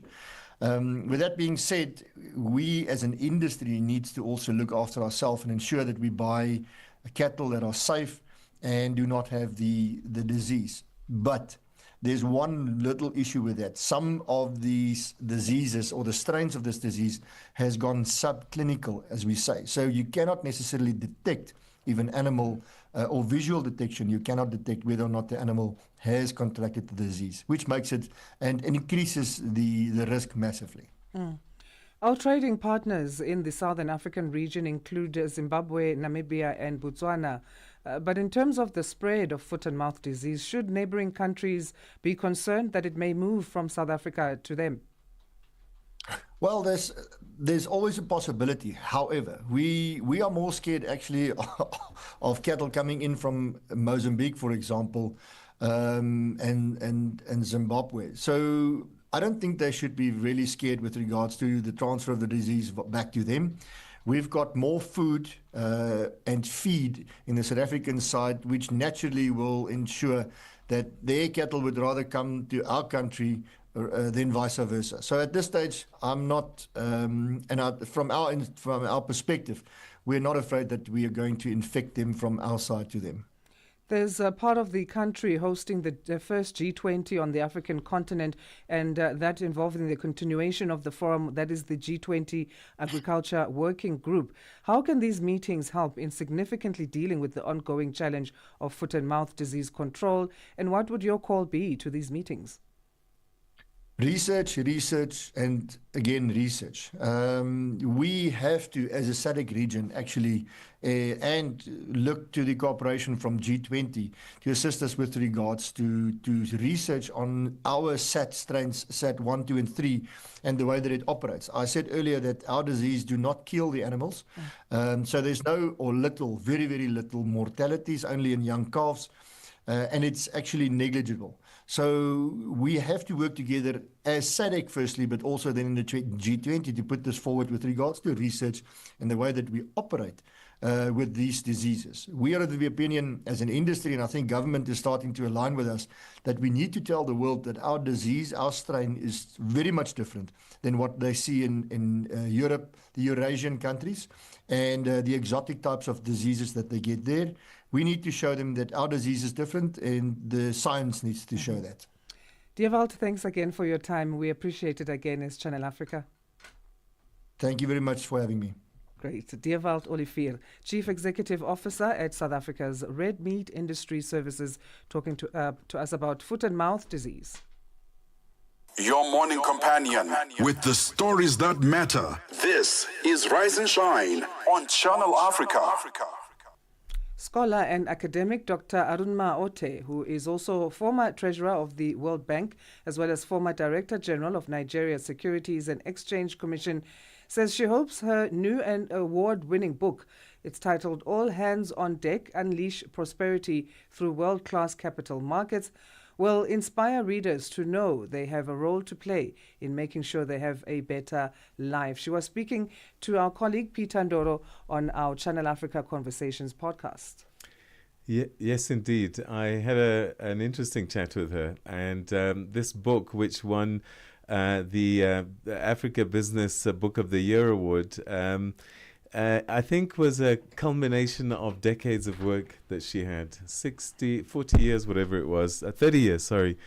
She gave it as a present to the world, 60th birthday, and she says, look, Africa's rich, it's got so much going for it, but so many people are suffering unnecessarily, and she said that we really need to think about our leadership and how we can all contribute to making this continent better. And I asked her, if people picked up her book, what did she hope would come out? What would we get out of the book? This is what she said. So, if someone picks up All Hands on Deck today, what is the one thing that you hope that they'll walk away with? So the title is really my hope of what they'll walk away with, which is that there is a role for them to play in making sure that they have a better life and in making sure that society and everyone in society has a better life. That's essentially, it's my call to action to each individual to do their bit and to show them the pathway to doing their bit, to making a difference for themselves and to society. That's really what it is. All right, so catch this week's episode of Channel Africa Conversations with Aruna Ote. It really is worth a listen. She's a powerful woman, former treasurer at the World Bank, head of the Nigeria Securities Exchange, and now an academic at Oxford University, certainly one of our finest on the continent. Coming up after Rise and Shine is On the Move with Benjamin Moshatama and Palesa. Benjamin joining us in studio now to let us know what we can expect. How are you? Lovely, lovely. Seeing your beautiful smiles is always good. It's always good. Today you guys are very much looking very bright. Yes. Because we're matching as well. We're black and white. Okay, what's coming up on the show today? I don't know about you guys, but relationships and social media at times can play a big role, right? Especially like real love relationships. Do you allow your partners to post you as a partner on their social media platforms? Or do you like keeping your relationships offline? So I can honestly say I'm married. Yeah. And I try, because of my public profile, yes, to keep them private from my social media platform. So you're not going to see much on my platform. Yeah. But that's just because of the nature of my job and yes, my work. Yes. That's the only reason. Okay. And you? I keep it private as well. Okay. Yeah. I use certain platforms for family things. Like I know my Instagram is not a public platform for me. Yes. So my Instagram is like private. So if I don't know you, I won't accept you. I'm not trying to be followed there. I'm not trying to have people see me. So I keep it private, and I've dedicated my Instagram to my son. So one day when he's old, when I'm not around, he can see the history of my life, how I navigated the world. But then in some things, I'm like, okay, this is not for my... Yes, this is for everyone. This is for everyone else. Yes. But we're going to be talking about something very interesting. How to actually introduce a partner when you're not ready even to make that commitment. It's called a subtle way of actually launch. oversharing. Yeah, subtle launch. It's called subtle launch. Soft launch. Soft launch. Yeah, we're going to talk about soft launching. That's what's coming up on the move after the 9 o'clock news, which is now from us. Goodbye. Goodbye. I didn't realize the time had gone by. Sorry, so guys. quickly. I didn't notice as well. SABC News. The African Perspective. Top stories: Asawa protests are set to continue in Togo's capital tomorrow, and concern over mass starvation in Gaza. Good morning, I'm Cholani Tulo Webe.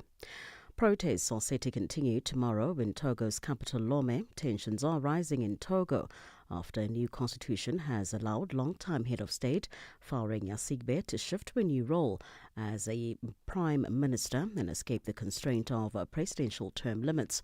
The move has triggered anger on the streets. At least 5 demonstrators have died while confronting official security forces in recent weeks. The Foundation for Human Rights in South Africa has filed a court application that seeks to oppose former President Thabo Mbeki and former Justice Minister Bridget Mabandla's application to intervene in a constitutional damage case. The case involves families of victims who were killed or went missing during the liberation struggle. The families are requesting the court to declare that their rights have been violated, citing a lack of progress in prosecutions since the Truth and Reconciliation Commission. Mbeki and Mabandla are seeking leave to intervene on the basis that they have a direct and substantial interest in the proceedings, as they are accused of political interference. Zaid Kimi is the executive director of the foundation. We think President Mbeki and Ms. Mabandla have many other options if they feel their reputations are being damaged. They have resources, and they can take whatever other legal action they wish to take. There's no need for them to intervene in our case against the government. They are not a party to the case. They're not being accused directly of anything. We recognize that those issues will be ventilated elsewhere. 5 men accused of the murder of South African rapper Keenan aka Forbes and his friend, celebrity chef Tibelo Tibbs Motswane, will today be back in the High Court in Durban for a pre-trial hearing. Forbes and Motswane were gunned down outside a restaurant in a popular Durban nightclub in 2023. The alleged mastermind Mziwe Themba Gwabini and co-accused Lindokuhle Mkhwanazi, Lindani Ndimande, Siyanda Mieza and Lindokuhle Ndimande were arrested about a year later. They are facing charges including murder, conspiracy to commit murder and money laundering. A pre-trial hearing normally paves the way for the setting of a trial date. The head of the World Health Organization has described the situation in Gaza as mass starvation that is man-made. Tedros Ghebreyesus says the amount of food entering the territory is far below what is needed for people to survive.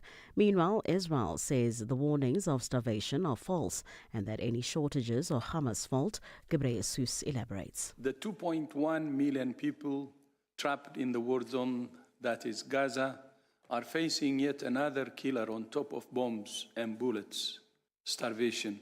We're now witnessing a deadly surge in malnutrition-related deaths. Since July 17th, severe acute malnutrition centers are full without sufficient supplies for emergency feeding. In 2025, WHO has documented 21 deaths related to malnutrition of children under 5 years old. On this week's episode of Channel Africa Conversations podcast with Peter Ndoro, he is in conversation with Dr. Arumna Ote, a former treasurer of the World Bank, former director general of Nigeria's Securities and Exchange Commission, and now an academic scholar at the University of Oxford. Her latest book, All Hands on Deck, Unleash Prosperity Through World-Class Capital Markets, has just won the 2025 Business Council for Africa African Business Book of the Year award. She says Africa's wealth needs to be of benefit to the people of the continent. 57% of Africans don't have access to electricity, yet we have wealth in terms of energy options, whether it's fossil fuel, whether it's solar, whether it's geothermal, whether it's hydro. I mean, we have so many sources. And the thing that's missing is really us focusing on what is that thing that brings it all together so that we can make a difference to society and truly build wealth for all, or translate the wealth that exists so that it works for everyone. Be sure to catch the full interview on our YouTube